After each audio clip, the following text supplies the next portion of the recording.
Tak ada seorang pun di Akademi Sihir yang menyukai pembunuh bayaran, apalagi yang berasal dari kalangan rakyat jelata. Jadi, saat Van Kruger mendaftar, seorang siswi senior, pengguna pedang sihir, memutuskan untuk memberinya pelajaran. Van hanya berjalan menyusuri lorong bersama temannya, tidak mengganggu siapapun, dan bahkan tidak memedulikannya, jadi gadis itu memaksanya untuk menatapnya. Dalam sekejap, dia menodongkan pedang ke leher Van dan menuntutnya untuk menunjukkan rasa hormat, menyuruhnya membungkuk layaknya rakyat jelata. Namun, Van bahkan tidak bergeming. Dengan tenang dia mengatakan bahwa semua orang di sini adalah murid dan itu berarti mereka setara. Lalu dia mencengkeram pedang gadis itu dengan tangan kosong dan menahannya begitu kuat hingga gadis itu tak bisa menggerakkannya sama sekali. Terkejut, dia meronta sekuat tenaga, mencoba melepaskan pedangnya. Tapi, Van malah mematahkan pedang itu menjadi dua. Pecahannya berserakan di sepanjang lorong, dan seketika seluruh suasana berubah. Sekarang dia baru menyadarinya, dia benar-benar mencari masalah. Dia memilih lawan yang salah.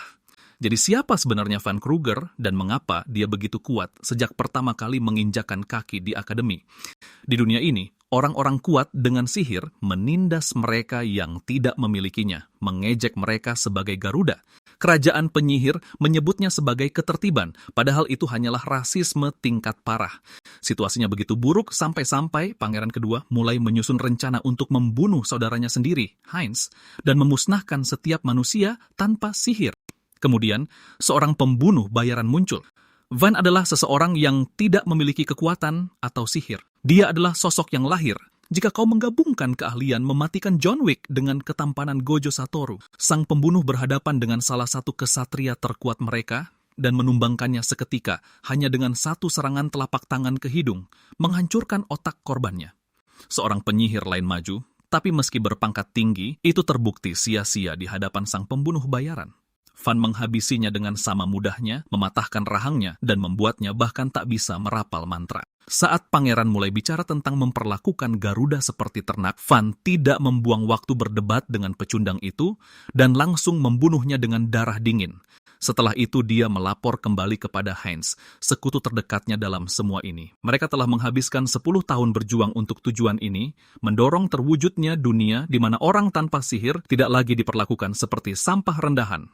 Dan sekarang dengan Heinz yang siap naik takhta, semuanya akhirnya terasa mungkin. Puas dengan misinya yang telah selesai, Van pulang. Kembali ke desanya, berharap bisa menemui ibu dan adik perempuannya, orang-orang yang terus dia ingat lewat jimat yang mereka berikan padanya.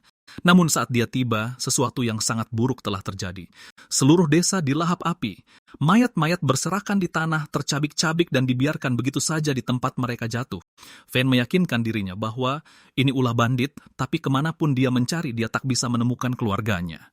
Semua yang dia lakukan, setiap pertarungan yang dia jalani, adalah demi memberi mereka kehidupan yang lebih baik. Lalu akhirnya dia melihatnya. Ibunya tergantung di pohon tanpa tanda-tanda kehidupan. Dunia di sekelilingnya seakan berhenti, tetapi sebelum dia sempat mencernanya, sebuah suara memanggil. Itu adalah adiknya, Rina, yang bersimbah darah, berjuang keras untuk terus melangkah. Rina menyuruhnya lari karena orang-orang jahat sedang mengincarnya. Tiba-tiba, sebuah pedang menusuknya dari belakang. Para tentara tertawa, berpikir semuanya akhirnya selesai. Mereka telah membunuh ancaman terbesar itu. Namun meski terluka parah, Van tidak membiarkan emosinya menguasai dirinya. Jadilah seperti Van.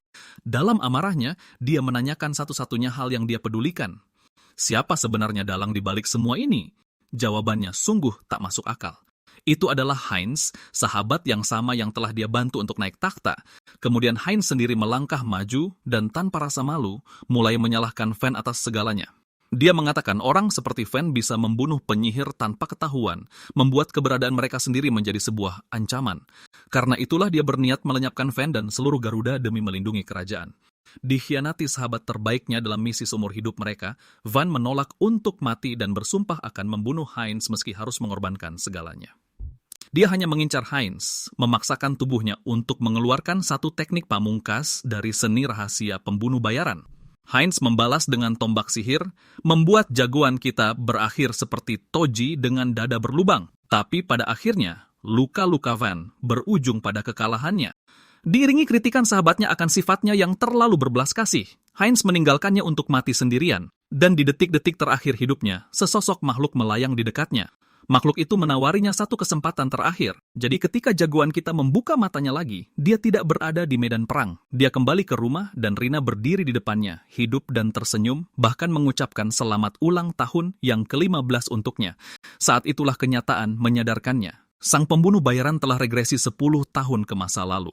Van mengira itu semua hanya mimpi buruk, tapi dunia terasa terlalu nyata, dan dia mengingat jelas masa lalunya bersama seni bela diri yang telah dia kuasai. Di tempat lain, seorang penyihir muda bersiap memburu penyimpang ajaran, sementara para kesatria yang mengawalnya secara terang-terangan mengejek penduduk distrik Garuda, menyebut mereka ternak tanpa pikir panjang. Sementara itu, Van mencoba memahami kesempatan keduanya, bertanya-tanya apa yang harus dilakukannya selanjutnya. Di usia 15 tahun, setiap anak laki-laki Garuda harus memilih jalan hidupnya. Dia bisa menetap dan mengambil pekerjaan rendahan, pergi keluar kota sebagai buruh, atau menjadi tentara bayaran karena orang tanpa sihir memiliki kekuatan fisik yang luar biasa, persis seperti Toji. Tentara bayaran berpenghasilan lumayan sebagai pengintai, namun ibunya sangat menentang jalan itu. Di kehidupan sebelumnya, pilihan itulah yang membawanya bertemu Heinz. Van tiba-tiba mengingat sesuatu yang penting dan memohon dengan sangat agar keluarganya pergi keluar kota untuk sementara waktu. Dia berlari mencari kelompok pemurni, kelompok ekstremis yang dicap sebagai aliran sesat. Salah satu keyakinan utama mereka adalah bahwa Garuda merupakan anak-anak iblis dan harus dimusnahkan. Dan di hari inilah, para bajingan itu melakukan pembantaian atas nama pemurnian. Kali ini dia tidak ingin bersembunyi, jadi dia menargetkan korban pertamanya. Untuk membunuh penyihir, cara termudah adalah dengan mengecoh persepsi mereka dan menghancurkan otak atau sumsum tulang belakang sebelum mereka sempat bereaksi. Van mulai bergerak, memastikan pembunuhan pertamanya, dan sengaja memberitahukan kehadirannya. Dengan lincah dia bermanuver di sekitar lawannya, menggunakan senjata berlapis mana milik musuh untuk menembus pelindung penyihir itu. Salah satu penyihir menembakkan mantra, tapi Van memangkas jarak sebelum serangan itu mendarat dan melayangkan pukulan telak ke perutnya. Kini hanya tersisa 3 musuh, dan tepat saat dia hendak menghabisi mereka, salah satu dari mereka menangkap Sandera dan menyuruhnya menyerah atau wanita itu mati. Van menyadari kesalahannya. Dia tidak memeriksa keadaan sekitar. Meski menyerah sama saja dengan mati, dia sama sekali tidak punya pilihan. Van mengangkat tangannya ke udara yang berujung dia dipukul jatuh. Seluruh komplotan itu langsung mengeroyoknya, menginjak-injaknya ke tanah tanpa ampun. Salah satu dari mereka mendesak agar dia segera dibunuh, yakin bahwa bocah itu adalah jelmaan maut dan membiarkannya hidup hanya akan membawa malapetaka bagi mereka. Sebelum mereka bisa melakukannya, seorang gadis datang menolongnya. Penyihir itu melepaskan mantra es, membekukan para fanatik di tempat dan menyatakan penangkapan mereka tanpa ragu. Van lengah karena bahkan di kehidupan sebelumnya, bala bantuan butuh waktu lebih lama untuk tiba. Wanita itu bersama pasukannya dengan cepat mengamankan orang-orang sesat tersebut. Tapi perhatiannya tertuju pada Van, bocah yang berhasil melumpuhkan 3 dari mereka sendirian. Karena terkesan, dia menjelaskan bahwa salah satu pria yang dibunuh Van memiliki kekuatan untuk melahap seluruh desa dengan api. Dia awalnya berencana untuk menghadapinya dengan hati-hati guna menghindari kerusakan fatal, tapi Van sudah melenyapkannya lebih dulu. Helene mengetahui nama Van, terlihat jelas bahwa dia tertarik pada bocah itu. Dia menyarankan agar Van mempertimbangkan untuk masuk ke Akademi Sihir. Banyak pahlawan dan penyihir ternama yang lahir dari akademi ini, namun Van tidak mengerti kenapa wanita itu memilihnya. Mereka tiba di tempat sepi dan terpencil di mana penyihir itu tiba-tiba mengancam akan membunuhnya. Tanpa peringatan, dia mengaktifkan mantra dan menembakkan panah es lurus ke arah Van. Yang membuatnya terkejut, bocah itu sudah menghilang dan dia tidak menggunakan teknik apapun. Dalam sekejap, dia muncul di belakangnya, berada pada posisi sempurna di titik buta sang penyihir dan siap untuk menyerang. Tepat sebelum melayangkan serangan mematikan, Van berhenti dan menegurnya atas aktingnya yang buruk karena dia tidak memiliki niat membunuh sama sekali. Penyihir itu terkesan, menyadari bahwa bocah tersebut sudah bersikap layaknya petarung berpengalaman. Dia terkejut melihatnya mampu melawan para penyihir hanya dengan mengandalkan kemampuan fisik murninya. Helene lalu mengutarakan gagasan bahwa nasib Garuda bisa berubah total jika Van masuk ke akademi, mengisyaratkan sistem pengukuhan kesatria yang menghadiahi siswa-siswa luar biasa atas pencapaian mereka. Melalui sistem itu, bahkan rakyat jelata bisa bangkit dan mendirikan keluarga bangsawan, yang berarti seluruh distrik ini bisa mendapatkan status hanya melalui Van seorang. Bocah yang penasaran itu menanyakan 3 pertanyaan padanya. Pertama, dia menyebutkan bahwa dia butuh rekomendasi bangsawan. Jadi, Helene langsung menawarkan diri untuk menulisnya untuknya. Kedua, dia mempertanyakan bagaimana orang sepertinya yang tidak memiliki sihir bisa berada di Akademi Sihir. Helene mengakui ini mungkin terdengar aneh, tapi dia menjelaskan bahwa banyak yang mendapatkan gelar kesatria karena menemukan prinsip sihir baru alih-alih sekadar menggunakannya. Mulai dari pembuatan ramuan hingga studi lingkaran sihir, dia menjelaskan bahwa sihir itu jauh lebih luas daripada sekadar merapalkan mantra. Semuanya kini seolah bertumpu di pundaknya, yang membawanya pada pertanyaan terakhir. Apa keuntungan Helene dari membantunya naik menjadi bangsawan? Helene menegaskan bahwa dia punya tujuannya sendiri, tapi dia tidak berniat membagikannya padanya. Sebelum Van bisa mendesaknya lebih jauh, adik perempuannya tiba. Setelah mendengar bahwa dia melawan musuh yang berbahaya. Pada saat yang sama, Helene memberi Van alasan untuk bertarung demi mereka, bersumpah atas nama keluarga Steiner bahwa dia akan melindungi orang-orang yang disayanginya jika dia melakukannya. Beberapa hari kemudian, Ibu Van masih kesal tentang pertarungan itu, tapi bocah itu akhirnya memberitahu mereka tentang akademi dan semua yang bisa dia dapatkan dari sana. Rina dan ibunya merasa ngeri, tahu bahwa Akademi Sihir itu diperuntukkan bagi penyihir, tapi Van meyakinkan mereka bahwa dia akan membuktikan mereka tidak rendahan. Kehidupan lamanya sebagai pembunuh bayaran sudah tidak cocok lagi dengan jalan ini, dan dia tahu dia tidak bisa melakukan ini sendirian. Tawaran Helene membuka jalan yang benar-benar baru baginya. Karena sudah pernah mati sekali, Van tidak lagi ragu untuk mengambil bahkan peluang sekecil apapun untuk berharap. Dia bersumpah akan menghapus diskriminasi yang dihadapi Garuda di negara ini, dan kata-katanya membawa tekad bulat yang sama seperti yang pernah dimiliki ayahnya. Ibunya tahu betapa keras kepalanya dia, jadi dia mengizinkannya memilih jalannya sendiri. Hanya ada satu masalah, biaya kuliah, apalagi di tengah ekonomi yang sialan ini. Tepat ketika semuanya terasa mustahil, Helene turun tangan dan memberinya imbalan atas perannya dalam misi tersebut, menyelesaikan masalahnya. Sebelum dia pergi, ibunya berpesan agar tidak membiarkan kekejaman dunia ini membuatnya menjadi pendendam. Van mengucapkan selamat tinggal pada keluarganya dan berangkat membawa harapan mereka bersamanya. Pada momen berikutnya, dia berdiri di depan akademi yang megah, dan disinilah kisah sesungguhnya dimulai. Bocah itu terkesima, kagum dengan kemegahan akademi tersebut. Orang-orang di sekitarnya sibuk berlalu lalang dengan ceria. Seorang kandidat memperkenalkan dirinya sebagai Alexis von Hohenberg dari keluarga Hohenberg. Penjaga itu langsung membungkuk di hadapan putra bangsawan tersebut. Ada juga seorang gadis yang direkomendasikan oleh Duchess Krausenburg, bangsawan terkemuka lainnya. Bocah itu melangkah maju untuk mendaftar, tapi tiba-tiba saja dia malah dibentak. Menyadari mata merahnya, anak-anak elit di sekitarnya mengenalinya sebagai Garuda yang payah. Perlakuan mereka sangat kasar, dan ini baru permulaannya saja. Tetap bersikap tenang, bocah kita meyakinkan para penjaga bahwa dia tidak membuat masalah, dia hanya di sini untuk mendaftar. Namun penjaga yang mengamuk itu mengejeknya karena bahkan tidak tahu di mana dia sedang berpijak. Van membalas dengan menekankan bahwa dia berada di sini untuk akademi kerajaan. Tempat siapapun bisa mengikuti ujian tanpa memandang status. Bereaksi berlebihan terhadap komentar sederhana itu, si penjaga menodongkan tombak tepat ke wajah bocah itu, menolak membiarkan seorang Garuda ikut ujian. Sontak saja, Van langsung berpikir bagaimana semuanya malah menjadi kacau sejak awal. Dia bisa saja menjatuhkan pria ini dengan mudah, tapi membuat keributan di depan banyak orang akan menghancurkan citranya. Penjaga yang lebih rasional mencoba menghentikan pria ini agar tidak membuat keributan di depan para peserta ujian. Van terkesan karena setidaknya ada yang mau mendengarkannya, tapi persepsinya langsung hancur dengan cepat. Penjaga yang sama yang memperlakukan anak-anak tadi bagaikan dewa justru merendahkan bocah kita, menyebutnya idiot yang halu seperti yang lainnya. Van sudah harus terbiasa dengan standar sialan ini mulai dari sini. Penjaga itu menekankan padanya bahwa akademi tidak mendiskriminasi latar belakang siapapun. Namun, agar bisa mengikuti ujian masuk, rekomendasi dari seorang bangsawan tetap diperlukan. Entah bagaimana, dia merasa bocah itu tidak memilikinya. Tapi Van meyakinkan dia memilikinya, membuat pria itu tercengang sebelum dia mengeluarkan surat dengan segel bangsawan asli di atasnya. Begitu dia menyadari lambang keluarga Steiner, dia membentak anak itu, menyebutnya bajingan kurang ajar karena mencoba memalsukan jalannya masuk.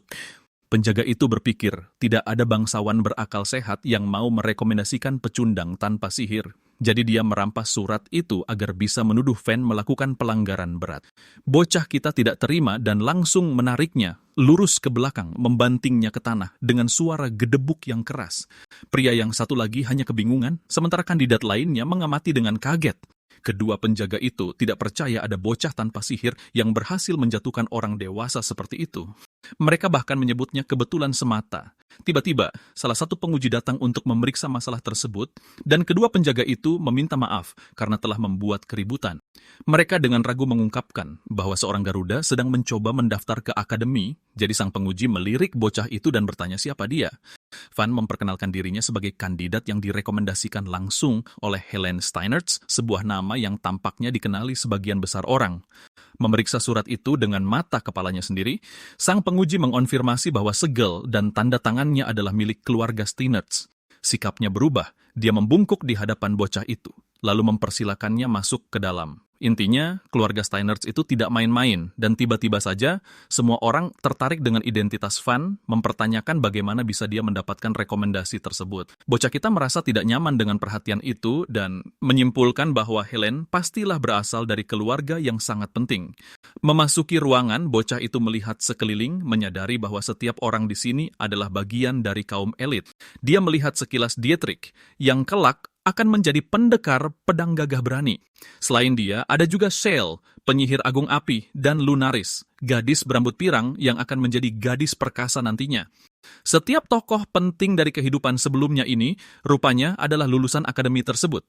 Jika melihat ke belakang sekarang, Van hanyalah seorang pembunuh berdarah dingin, sosok yang tidak bisa merasakan cahaya para pahlawan yang bertarung demi kerajaan di medan perang. Namun, saat tahta mulai diperebutkan, masing-masing dari mereka malah berakhir bekerja untuk para pangeran korup. Pada akhirnya, pria ini harus membunuh mereka semua. Benar-benar memanen aura sampai batas maksimal. Dia pada dasarnya sedang menatap para calon korbannya. Meski begitu, karena sekarang dia berada di akademi, dia harus bersaing dengan mereka secara terang-terangan. Dan meski ini akan sulit, Van berniat untuk berjuang keras dan mengubah kerajaan ini untuk selamanya. Saat dia sedang asyik dengan monolog protagonis epiknya, seorang pria memanggilnya dan merendahkannya karena dia berdiri dengan santai. Kebingungan, Van menyatakan bahwa dia berhak berdiri dimanapun yang dia mau. Dan lucunya, pria ini mengira kalau bocah kitalah yang bersikap kasar. Dia lanjut membeberkan esai 5 halaman soal keluarganya, tapi Van sudah begitu terbiasa dengan ini di kehidupan sebelumnya, sampai-sampai dia berpikir menundukkan kepalanya mungkin hal yang mudah dilakukan. Dia teringat kata-kata manis ibunya untuk tidak membiarkan dunia ini mencemari jalan pikirannya. Bahkan di kehidupan sebelumnya, Heinz mengatakan hal yang sama, bahwa menunduk pada orang yang membencimu tidak akan pernah memberimu kesetaraan. Orang itu mendesak temannya untuk membawa diri dengan martabat, tapi bocah yang sedang mengoceh padanya ini hanyalah bocah impulsif yang memaksakan kehendaknya pada Van. Tidak ada lagi pria yang baik hati. Van memberitahunya bahwa dialah yang memulai konfrontasi ini, dan sebelum bocah itu mengerti apa maksudnya, dia mencengkeram kedua lengannya, memaksa anak itu berlutut. Ini disebut Spielweg, kemampuan untuk menahan kekuatan lawan sekaligus menyelaraskan kekuatan diri sendiri, memanipulasi pergerakan orang lain. Itu sebenarnya teknik yang sama dengan yang dia gunakan saat melawan penjaga tadi. Sekarang, setelah sang bangsawan dibuat berlutut layaknya anak baik-baik, Van mengulurkan tangannya semakin mempermalukannya.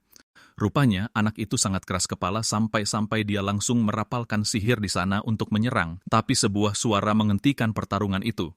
Semua orang membeku dengan kedatangan Pangeran Heinz yang menyoroti bahwa Garuda adalah sekutu kerajaan. Anak itu meminta maaf kepada pangeran, sementara Heinz dengan rendah hatinya menganggap dirinya hanya sebagai peserta ujian seperti yang lainnya, meminta agar diperlakukan secara biasa. Dia mengulurkan undangan yang sama pada Van, tapi bocah kita terlalu sibuk memproses fakta bahwa pria ini juga ternyata adalah lulusan akademi di masa depan. Kemunculan pangeran ke-9 itu mengejutkan para siswa. Mereka tidak menyangka dia akan ikut ujian sama seperti mereka. Dan yang lebih mengganggu mereka adalah betapa baiknya dia kepada seorang Garuda, semakin memperkuat statusnya yang luar biasa. Sementara itu, bocah kita sedang mengingat percakapan mereka sebelumnya, bagaimana Heinz pernah menyebutkan bahwa dia pernah belajar di akademi dahulu kala. Percakapan itu kini terbukti kebenarannya. Pangeran saat ini berpikir bahwa dia mungkin mengintimidasi bocah itu dan mengungkapkan betapa dia juga merasa gugup karena kriteria masuk ujian ini dikenal sangat sulit. Sambil mengulurkan tangannya, Heinz meyakinkan dia bahwa tidak perlu merasa terintimidasi. Mereka semua hanya perlu melakukan yang terbaik. Van menatap senyumannya dengan rasa skeptis. Dia tahu sang pangeran memikat semua orang dengan senyum karismatik itu, tapi sekarang dia tahu sifat asli pria ini bahwa dia diam-diam merencanakan sesuatu di balik senyum hangat tersebut. Sempat terlintas di benak Van untuk membunuh pangeran di sini juga, tapi itu akan membahayakan masa depannya sendiri. Meskipun dia menyimpan kebencian yang mendalam terhadap monster yang membunuh keluarganya, Van memilih untuk mengendalikan emosinya. Melihat ekspresi jijiknya itu membuat Heinz kebingungan, dan dia pun bertanya-tanya apa yang salah. Tapi jagoan kita tidak mau membuang waktu dengan pria itu dan langsung pergi, menolak untuk berteman. Dia meninggalkan pangeran yang tampak merana, penerimaan pahit dari rasa kesepian. Bahkan para kandidat elit masih kebingungan, hingga beranggapan kalau orang tanpa sihir itu seperti binatang. Seorang pria berseru lantang, meminta mereka diam. Dia adalah penguji yang datang untuk mengumumkan akhir dari proses pendaftaran bagi peserta ujian. Selanjutnya, mereka akan diantar ke lokasi ujian, sebuah tempat yang dijuluki hutan bayangan. Nama itu terdengar menarik bagi Van, dan di adegan berikutnya kita melihat semua penguji berdiri di dekat lokasi tersebut. Sang pengawas menyapa, menyambut mereka di hutan yang juga akan digunakan sebagai tempat ujian tahunan. Seperti yang mereka tahu, akademi ini dikenal karena melahirkan murid-murid elit yang bisa memajukan masa depan kerajaan, yang berarti mereka tidak menerima pemula tanpa bakat. Ujian pertama akan dilakukan berdasarkan kemampuan dasar sihir para kandidat. Hutan bayangan juga dikenal sebagai tanah yang dipenuhi mana, dan di bagian terdalamnya ada sebuah bunga yang mekar. Tugas peserta ujian adalah mengumpulkan 10 bunga tersebut. Namun mereka harus berhadapan dengan monster lapar bermana yang tinggal di hutan, yang berarti ujian ini tidak akan mudah. Jagoan kita sudah menduga ujiannya akan sulit, tapi dia tidak menyangka mereka harus langsung melawan monster liar. Aturan lainnya adalah dilarang mengganggu peserta lain, tapi kerjasama tim atau membentuk kelompok diperbolehkan dalam ujian ini. Meski begitu, untuk lulus, setiap peserta harus mengumpulkan 10 bunga untuk diri mereka sendiri. Menurut pengawas, membentuk kelompok besar justru bisa merugikan. Batas waktu untuk menyelesaikan ujian ini adalah hingga matahari terbenam.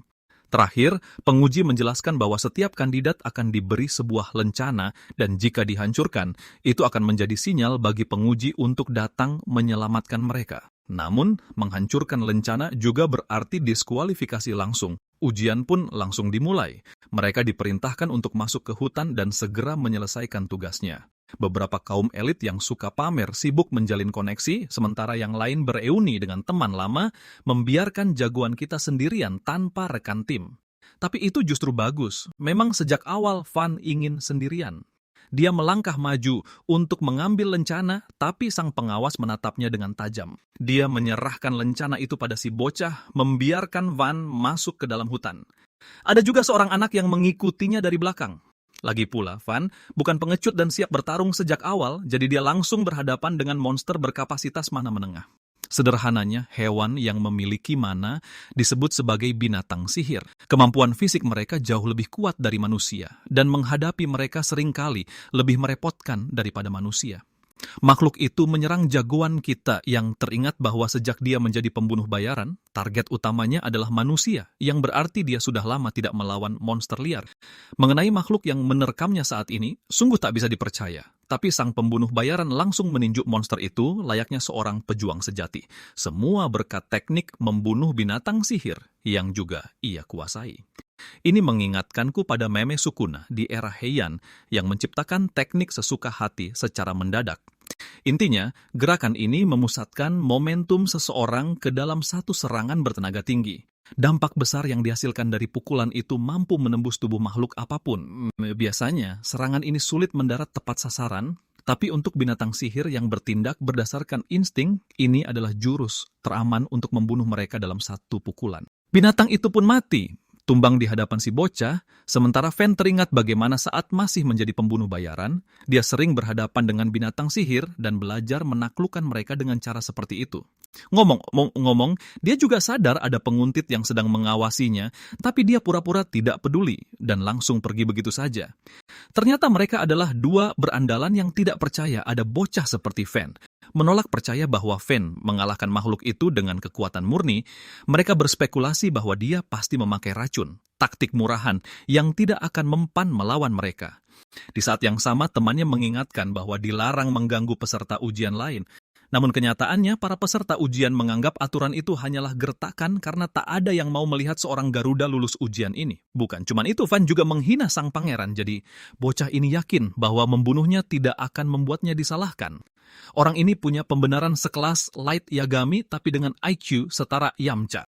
Oh ya, di adegan berikutnya, kita melihat pengawas tersebut diantar ke sebuah sel raksasa. Pria itu meminta kuncinya, sementara para penjaga bertanya apakah tindakannya ini benar-benar tidak masalah.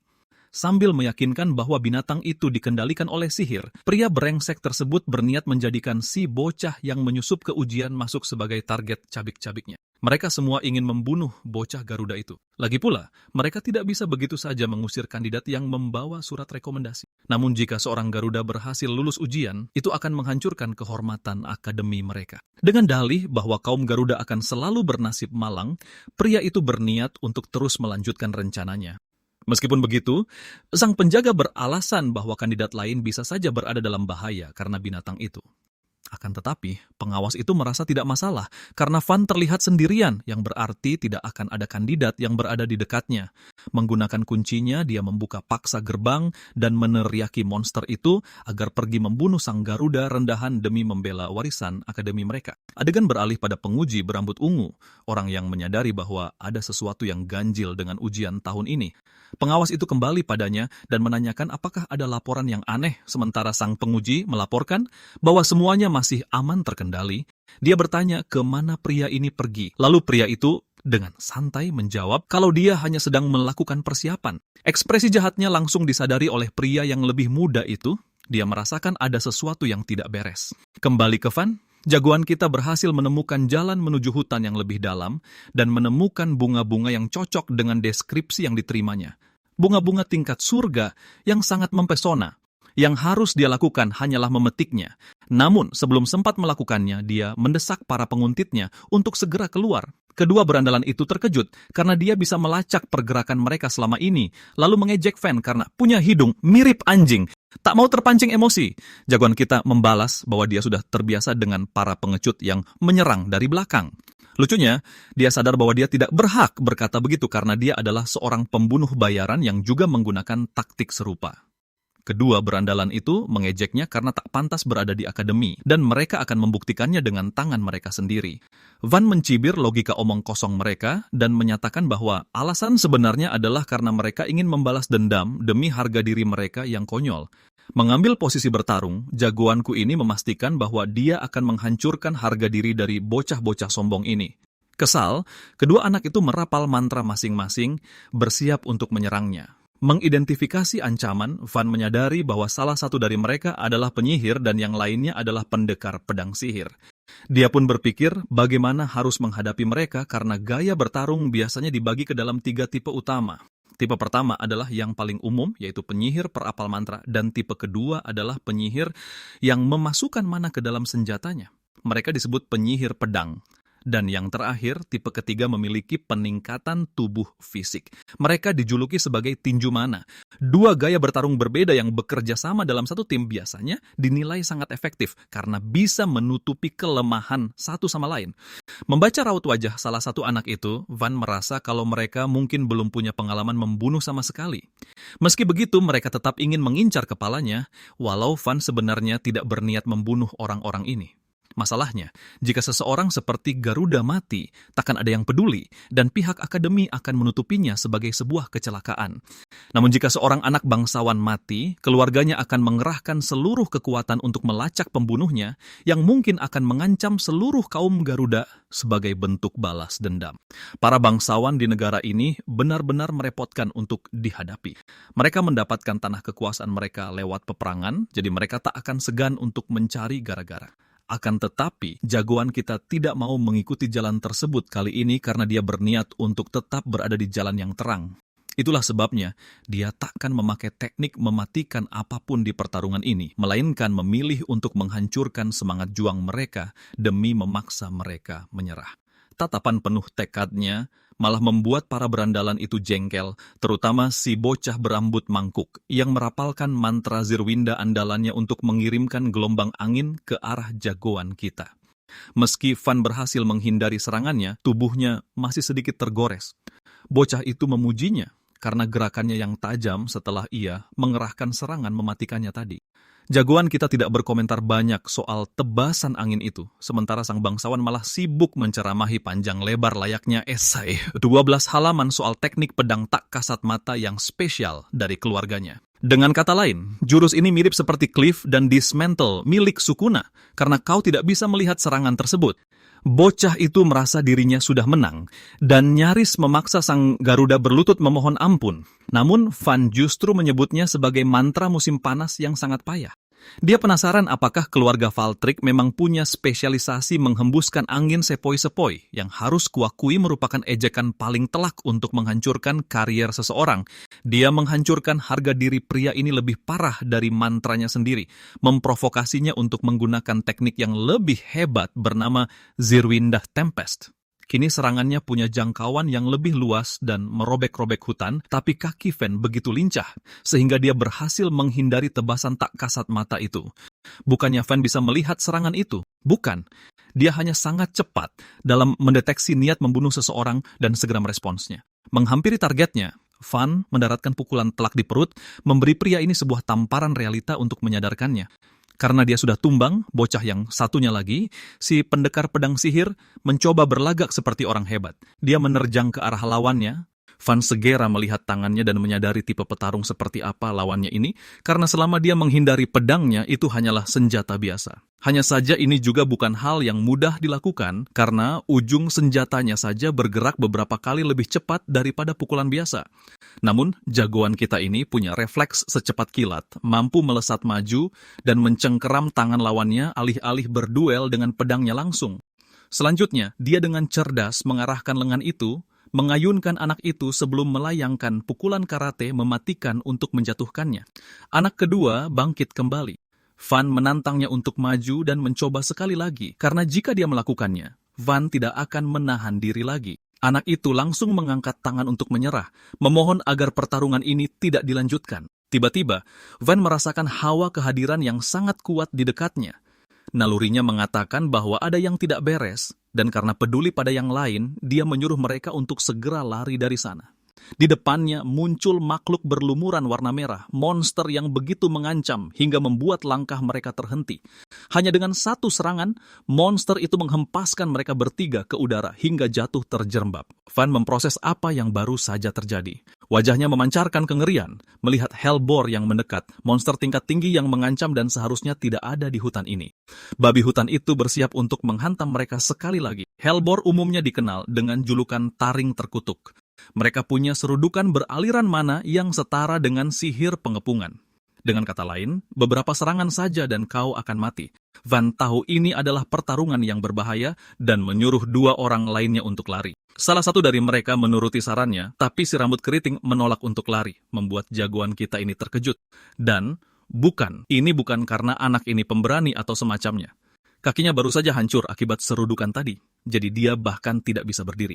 Van terlalu sibuk memusatkan perhatian pada anak yang terluka itu daripada monster yang benar-benar sedang menyeruduk ke arahnya. Keadaannya jadi rumit karena dia tidak punya pilihan untuk lari sambil menggendong anak itu. Hellboar pasti akan mengejar mereka, apalagi monster ini punya kebiasaan memburu mangsa yang sudah ditandai. Pilihan kedua adalah menghancurkan lencananya dan memanggil penguji, tapi bala bantuan juga butuh waktu untuk tiba. Anak dengan kaki terluka itu merasa dia sudah tidak sanggup lagi, bersikeras menyuruh temannya pergi. Mempertahankan harga dirinya sampai akhir sebagai salah satu anggota keluarga Valtrik, anak itu ingin mengatasi ini sendirian. Namun, temannya menolak untuk meninggalkan rekannya dan yakin bahwa hal itu hanya akan mencoreng nama baik keluarganya sendiri. Di saat para bocah bangsawan ini memperebutkan persaudaraan, Van merasa keheranan. Meski begitu, dia menyuruh mereka untuk segera menghancurkan lencananya. Dia yang akan mengalihkan perhatian Helbor itu. Salah satu anak itu tidak mau gagal dan membiarkan keluarganya yang disalahkan. Sebenarnya, kedua bocah tengil itu berpikiran seperti itu. Dan bukannya menyerah, mereka ingin mati berdiri sambil bertarung dengan sihir mereka. Ya, dua orang bodoh dengan harga diri, murahan ala Vegeta ini bikin Van pusing. Dia membentak mereka, jika mereka benar-benar ingin bertarung, maka mereka harus memenangkan pertarungan ini, karena itulah kehormatan bangsawan yang sesungguhnya. Bukannya memahami posisinya, mereka malah terus-menerus memanggilnya Garuda. Lagi pula, Helbor itu dengan santainya membiarkan mereka ngobrol selama itu, tapi akhirnya kita kembali ke monster yang jaraknya tinggal beberapa inci lagi untuk menghantam mereka. Pengawasnya sedang bersantai, tahu bahwa akhirnya tiba waktunya untuk acara utama. Penasaran dengan kata-katanya, si penguji bertanya apa maksudnya. Paman jelek itu menolak, menjelaskan dan mengalihkan pembicaraan dengan bertanya apakah ada yang sudah meminta bantuan tapi belum ada tanda-tanda. Suasananya sepi akhir-akhir ini membuatnya semakin senang karena dia yakin si Garuda itu dihajar habis-habisan sampai-sampai dia tak bisa meminta bantuan. Satu hal tentang para peserta ujian ini adalah semua barang bawaan mereka disita pada saat awal ujian. Yang harus dilakukan pria ini hanyalah pergi dan mengambil ransel Van sebelum menunjukkannya di depan Helbor, membiarkan monster sihir itu mengincar aroma yang sama. Setelah memberikan permulaan yang begitu mudah, dia pikir anak itu pasti sudah tamat dan tinggal menunggu laporan untuk memastikan kematiannya. Pria ini terkekeh pelan karena merasa dirinya sedang memanipulasi keadaan seperti Ayano Koji atau semacamnya, sementara si penguji kebingungan memikirkan apa sebenarnya maksud pria ini. Kembali ke pertarungan melawan Helbor, entah bagaimana monster tingkat tinggi yang mendominasi itu masih jauh dari targetnya. Ketiga petarung itu bersiap untuk menghentikannya. Dengan Van yang menyusun strategi pendekatan mereka, dia yang akan memimpin serangan pertama sehingga yang lain bisa memanfaatkannya. Namun, bocah-bocah bangsawan angkuh ini tak mau mendengarkan perintahnya. Ya, mereka harus cepat-cepat mendengarkan karena Helbor itu bersiap untuk melancarkan serangannya. Menyadari adanya momen untuk menyerang, Van melesat dengan cepat, mengincar titik lemah targetnya dengan tepat dan menggunakan serangan runtuh untuk membuat monster itu terhuyung. Pukulan yang sangat telak itu sukses membuat yang lain terkesan. Pembalasan adalah sebuah teknik yang mencari titik yang seharusnya menciptakan serangan lanjutan musuh. Dengan kata lain, jika makhluk berkaki 4 seperti Helbor ini bergerak, biasanya kepalanya yang bergerak lebih dulu. Van memanfaatkan faktor tersebut dan menciptakan serangan menusuk pada saat itu. Meski begitu, serangannya tidak berhasil, tak cukup untuk membunuh monster sihir itu. Walaupun dia masih punya kemampuan bela diri yang sama, fisik dan daya tahan tubuh yang ia bangun selama 10 tahun itu tidak lagi sama, yang berarti lebih sulit baginya untuk mengalahkan monster tingkat tinggi hanya dengan satu serangan. Alih-alih menyerah, dia menyuruh rekan-rekannya untuk menyerang bersamaan, memicu bangsawan angin itu untuk melepaskan lebih banyak serangan tebasan anginnya. Sama halnya dengan anak yang satunya lagi yang menggunakan pedang sihirnya untuk mencoba menebas kulit monster tersebut. Sayangnya, pedangnya bahkan tidak mampu menembusnya. Rasanya seperti memukul dinding batu.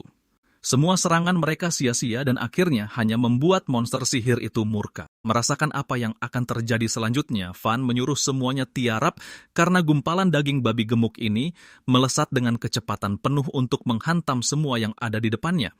Untungnya, jagoan kita selamat dari serangan itu. Tidak satu pun dari mereka terkena pukulan telak, bahkan bocah-bocah bangsawan itu. Van senang melihat mereka masih hidup meski salah satu bangsawan itu berkata bahwa dia berhasil mengalihkan arah Helbor menggunakan sihir angin. Itulah satu-satunya alasan mereka terhindar dari serangan fatal tersebut. Sayangnya, sang pendekar pedang sihir sama sekali tidak berguna, tapi Van tak ingin mereka menyerah, dia yakin mereka harus mencoba sekali lagi. Awalnya memang terlihat seperti cari mati, tapi jagoan kita ini meyakinkan mereka bahwa di serangan berikutnya, dia akan mengirim babi gemuk ini langsung ke neraka. Bangsawan Valtrik mengira dia sudah gila, karena mereka saja tak mampu menembus perlindungan sihir monster itu sedikit pun. Memberikan saran yang bisa diterapkan, Van menginstruksikannya menggunakan batu-batu untuk meningkatkan daya mematikan dari teknik yang sama. Menebas mungkin tak mempan, tapi menusuk punya peluang jika difokuskan pada satu titik. Mengikuti sarannya, dia bertanya pada Van apa yang dipikirkannya karena dari keadaan sekarang sudah jelas bahwa mereka tak bisa mengalahkan makhluk itu, bahkan dengan 3 serangan gabungan. Bangsawan itu berpikir lebih pantas jika Van menjadikannya sebagai umpan. Itulah sebabnya dia mengira Van bersikeras untuk mencoba lagi agar dia bisa merencanakan pelariannya sendiri. Sudah jelas anak yang kakinya terluka itu harusnya ditinggalkan, tapi raja kita ini memancarkan aura yang luar biasa. Dia tidak peduli pada balas dendam picisan. Anak itu menyatakan bahwa tujuan sebenarnya adalah agar keluarganya, juga bangsa Garuda, diakui setara di kerajaan ini. Demi mengejar tujuan itu, dia tidak akan membiarkan dirinya menelantarkan rekan-rekannya dan melarikan diri. Melihat Van mengucapkan kata-kata itu dan bangkit untuk mendukungnya, mengingatkan bangsawan payah itu akan perlakuannya selama ini, merasa muak dengan kelakuannya sendiri. Kembali ke Helbor, kesayangan kita. Makhluk ini datang kembali untuk ronde ketiga. Van berseru menyuruh mereka untuk kembali melancarkan serangan. Helbor itu melesat untuk menghantam mereka dengan kecepatan penuh. Bangsawan angin itu mengaktifkan tarian pisau, mengendalikan anginnya untuk menyebarkan serpihan batu. Serangan ini disebut belahan langit debu hitam, yang mengumpulkan puing-puing lalu meluncurkannya ke arah monster sihir itu. Monster tingkat tinggi itu jelas menerima hantaman telak. Monster itu tidak bisa mengimbangi serangan tersebut, memungkinkan jagoan kita untuk melesat masuk dan memanfaatkan celah ini. Van melompat ke arah monster itu, membidik tepat di kepalanya dan mencengkeramnya. Berbeda dengan manusia, hewan berkaki 4 pada umumnya tidak punya tulang belikat yang terhubung dengan tulang belakangnya. Dengan begini, mereka punya kelenturan luar biasa dan pergerakan di kaki depan mereka, tapi ini juga menciptakan titik lemah terhadap tekanan yang tak terduga. Van melancarkan teknik kombinasi Guki nomor 10 miliknya, menghempaskan monster itu ke tanah. Selanjutnya, dia memerintahkan si pendekar pedang sihir untuk segera menusuknya demi menyerang jantung yang terletak tepat di bagian dasar tubuhnya. Anak pemegang pedang sihir itu hampir mendapatkan momen kejayaannya. Dia ragu-ragu saat melihat monster itu menatap tajam ke arahnya. Namun, meski emosinya campur aduk, dia melancarkan serangan mematikan, berhasil menembuskan tusukan tersebut. Van dan bangsawan satunya merayakannya saat pedang itu menembus ke dalam tubuh Helbor dan mengincar jantungnya. Serangan itu hampir menghabisi sang monster, namun tiba-tiba monster itu bangkit dengan kemampuan menit-menit terakhirnya, membuat segalanya terpental. Ini disebut mantra pemecah kutukan, dan hanya sedikit monster sihir yang memiliki kemampuan seistimewa ini. Raungan babi neraka itu dipenuhi dengan mana, sehingga segala sesuatu di sekitarnya bisa hancur meledak. Bangsawan pedang itu memuntahkan darah. Organ tubuhnya pecah karena menderita luka dalam. Babi neraka itu kembali menyerang, dan tampaknya akan memenangkan pertarungan ini, sementara anak itu menonton dengan ngeri menerima nasibnya yang menyedihkan. Tiba-tiba, Van maju untuk menahan seluruh beban serangan itu menggunakan tubuhnya, sebuah teknik fusi yang disebut tombak spiral. Teknik ini mengalihkan dampaknya ke tanah, memutarnya di sekitar penggunanya. Karena bingung dan frustrasi, babi itu mengerahkan lebih banyak tenaga pada serangannya, membuat Van tidak mungkin mengimbanginya. Terpojok, dia bertanya-tanya apakah dia harus menggunakan kartu asnya, dan meskipun itu berisiko bagi tubuhnya, ini tetap satu-satunya kesempatan mereka untuk lolos dari maut. Tapi pertama-tama, dia menyuruh anak yang lain lari, dan anak itu dengan cepat melarikan diri dari tempat pertarungan. Sekarang, setelah mereka berduaan, Van mencoba sekuat tenaga untuk menahan kekuatannya, namun babi neraka itu melemparkannya langsung ke pohon terdekat dan menghancurkannya. Anak dengan kaki terluka itu mencoba meraihnya untuk membantu, namun jagoan kita menyuruhnya untuk tetap mundur. Babi neraka itu juga bersiap untuk membunuh Van, karena sekarang dia sudah tumbang. Secara keseluruhan ini adalah momen yang menegangkan, dan semuanya benar-benar terlihat akan segera berakhir.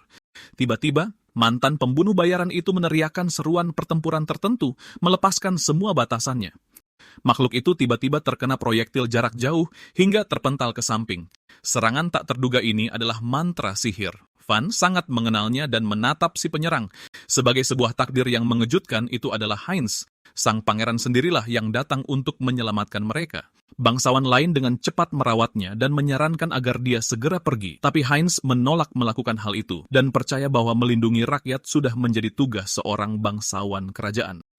Kata-katanya meningkatkan moral para elit itu, tapi jagoan kita tahu bahwa omongannya hanyalah omong kosong belaka. Dia selalu menggunakannya untuk membujuk orang lain sebelum mengirim mereka langsung ke kematiannya. Heinz bertingkah sangat akrab dengan para bangsawan itu sambil berpikir bahwa bekerja sama saja sudah cukup untuk membunuh makhluk tersebut, tapi Van sudah muak dan menolaknya mentah-mentah. Reaksi ini mengejutkan sang pangeran yang kemudian bertanya apa yang dia inginkan. Van kembali menegaskan penolakannya, tidak mau menerima bantuan sang pangeran. Bangsawan lain membentaknya karena menggunakan kata-kata kasar terhadap pangeran, orang yang sama yang baru saja menyelamatkan hidup mereka. Namun, Van memiliki pendapat berbeda dan berargumen bahwa dia pasti sudah menghabisi monster itu jika tidak ada gangguan tadi. Kata-katanya terdengar sombong dan provokatif bagi mereka. Ini agak mirip dengan seorang gamer yang berbicara omong kosong dalam sebuah game setelah kalah. Heinz memperhatikan Van menghadapi babi neraka itu sendirian. Anak keren ini bahkan menyuruh pangeran untuk duduk diam dan menonton saat dia akan menangani semuanya sendirian. Babi neraka itu maju dengan kecepatan penuh lagi. Ralph berharap untuk memberikan satu serangan bersih lagi. Namun Van menyuruhnya untuk menjauh karena menyerang dengan gegabah akan berujung pada kematian mereka sendiri. Bahkan anak dari keluarga Valtryek itu tidak bisa menerima pukulan lagi. Mereka semua bergantung pada sisa nyawa terakhir mereka. Van memerintahkan mereka untuk bersiap dan menunggu aba-abanya. Hal ini sedikit mengganggu Heinz yang menonton dengan rasa ingin tahu. Tiba saatnya beraksi ketika Van memberi tanda bahwa mereka harus menghabisi monster itu sekarang juga. Dia adalah orang pertama yang mengambil tindakan menghadapi binatang itu secara langsung.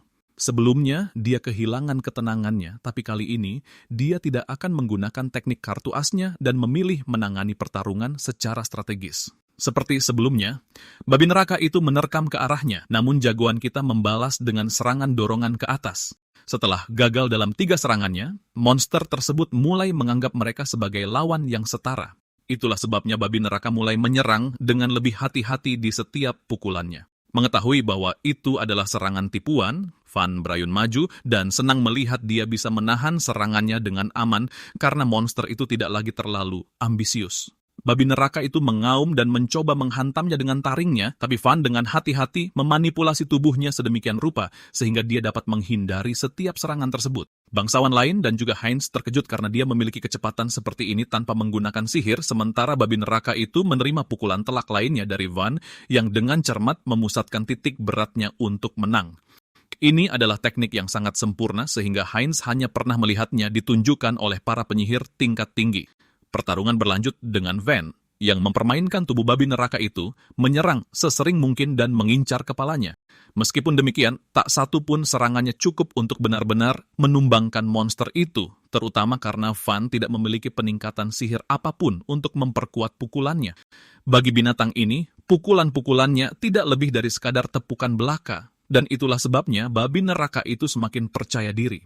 Heinz mengira ini hal yang buruk, namun jagoan kita justru ingin hal ini terjadi. Dia berusaha membuat monster itu frustrasi sehingga melakukan kesalahan. Saat mengaktifkan kemampuan raungan khususnya, Van akhirnya dapat melihat serangan penghancur raungan yang sama akan segera meledak. Disinilah dia memerintahkan pengguna angin untuk melepaskan mantranya. Jadi, sang bangsawan kembali mengaktifkan langit terkoyak, mendorong semua anginnya ke dalam mulut monster itu. Hal ini mengakibatkan penyumbatan pada saluran udara monster tersebut dan meledakkan serangannya sendiri di dalam mulutnya. Saat babi itu linglung di tanah, Van memanfaatkan momen ini dengan turun tepat di depan monster itu. Selanjutnya, dia merapatkan tangannya dan memicu doppelganger, sebuah gerakan rahasia untuk menciptakan gelombang kejutnya sendiri.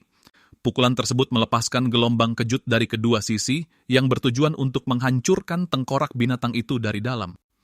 Kali ini, serangannya mendarat dengan sempurna dan monster itu akhirnya benar-benar tumbang. Dengan hilangnya penghalang sihir, Van segera meneriaki anak bangsawan itu dan memberitahunya bahwa ini adalah kesempatan sempurna baginya untuk menarik perhatian. Anak bangsawan itu bereaksi tanpa ragu dan menindaklanjutinya, merobek kepala babi tersebut dan menghabisinya untuk selamanya. Anak penyihir angin tidak dapat menyembunyikan rasa tidak percayanya dan mengatakan betapa gilanya bahwa mereka entah bagaimana berhasil mengalahkan seekor babi neraka.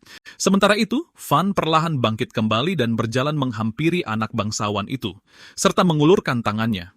Dia bertanya apakah dia baik-baik saja dan apakah dia masih bisa berdiri. Untuk saat ini, Anak bangsawan itu melepaskan diskriminasi yang biasa dia lakukan dan meraih tangan jagoan kita untuk mengangkat dirinya saat dia mengeluh bahwa seluruh tubuhnya terasa seperti akan hancur akibat gelombang sonik tersebut. Van dengan tenang menjelaskan bahwa serangannya dilengkapi dengan sihir, itulah sebabnya keseimbangannya sangat terganggu. Mantan pembunuh bayaran itu kemudian menyarankannya untuk menutup telinganya di lain waktu dan menyebutkan bahwa melakukannya akan mengurangi dampaknya secara signifikan. Anak bangsawan itu tersenyum tipis dan berkata bahwa dia akan mengingatnya, meski dia mengakui bahwa dia lebih memilih untuk tidak pernah menghadapi babi neraka lagi. Setelah mereka selesai menangani monster tersebut, Van mengalihkan perhatiannya pada bunga yang seharusnya mereka kumpulkan untuk lulus ujian. Namun ternyata hanya tersisa 2 bunga air mata surga saja. Hal itu langsung mengingatkan jagoan kita pada perkataan penguji tadi tentang segala hal yang akan menjadi rumit jika terlalu banyak orang yang bekerja sama. Sedikit rasa cemas mulai merayap ketika dia mulai bertanya-tanya apa yang harus dia lakukan, karena sadar tidak ada waktu lagi untuk mencari lebih banyak. Sebelum dia bisa memikirkan sebuah rencana, anak pengguna sihir angin dengan cepat melangkah maju dan mengambil kedua bunga tersebut tanpa ragu-ragu. Dia kemudian berjalan menghampiri Pangeran Heinz dan dengan hormat menawarkan salah satunya padanya, dan pangeran itu menerimanya dengan ekspresi tenang sambil mengucapkan terima kasih padanya. Menyaksikan hal ini, jagoan kita tidak bisa menahan diri untuk tidak mengejek anak bangsawan tersebut dan menunjukkan bahwa dia baru saja memberikan sekuntum bunga kepada seseorang yang hanya berdiri di sana sebagai penonton. Dia bahkan mengatakan kalau ini hampir terlihat seperti semacam suap. Anak bangsawan itu langsung merasa kesal dan membalasnya, lalu berargumen bahwa ini hanyalah tugas dari pengikut yang setia. Namun, ketika dia berbalik dan membawa bunga kedua ke arah Van, jagoan kita benar-benar lengah dan terkejut. Dia jelas tidak menyangka kejadian seperti ini akan terjadi. Sejenak, dia hanya berdiri di sana, tak mampu memprosesnya, dan bahkan bertanya apakah anak bangsawan itu salah memberikannya. Anak bangsawan itu dengan tenang menjawab bahwa dia melakukannya dengan sengaja dan mengatakan bahwa dia hanya ingin membalas budinya karena dia tidak berniat berhutang apapun kepada seorang kelahiran rendah. Selain itu, dia menyuruh Van berhenti memanggilnya pengguna angin, lalu mengingatkannya bahwa dia sebenarnya punya nama yang pantas. Dia memperkenalkan dirinya sebagai Falk, sementara anak bangsawan lain juga maju ke depan dan memperkenalkan dirinya sebagai Ral. Van juga membalasnya dengan menyebutkan namanya, dan kedua belah pihak berjabat tangan singkat.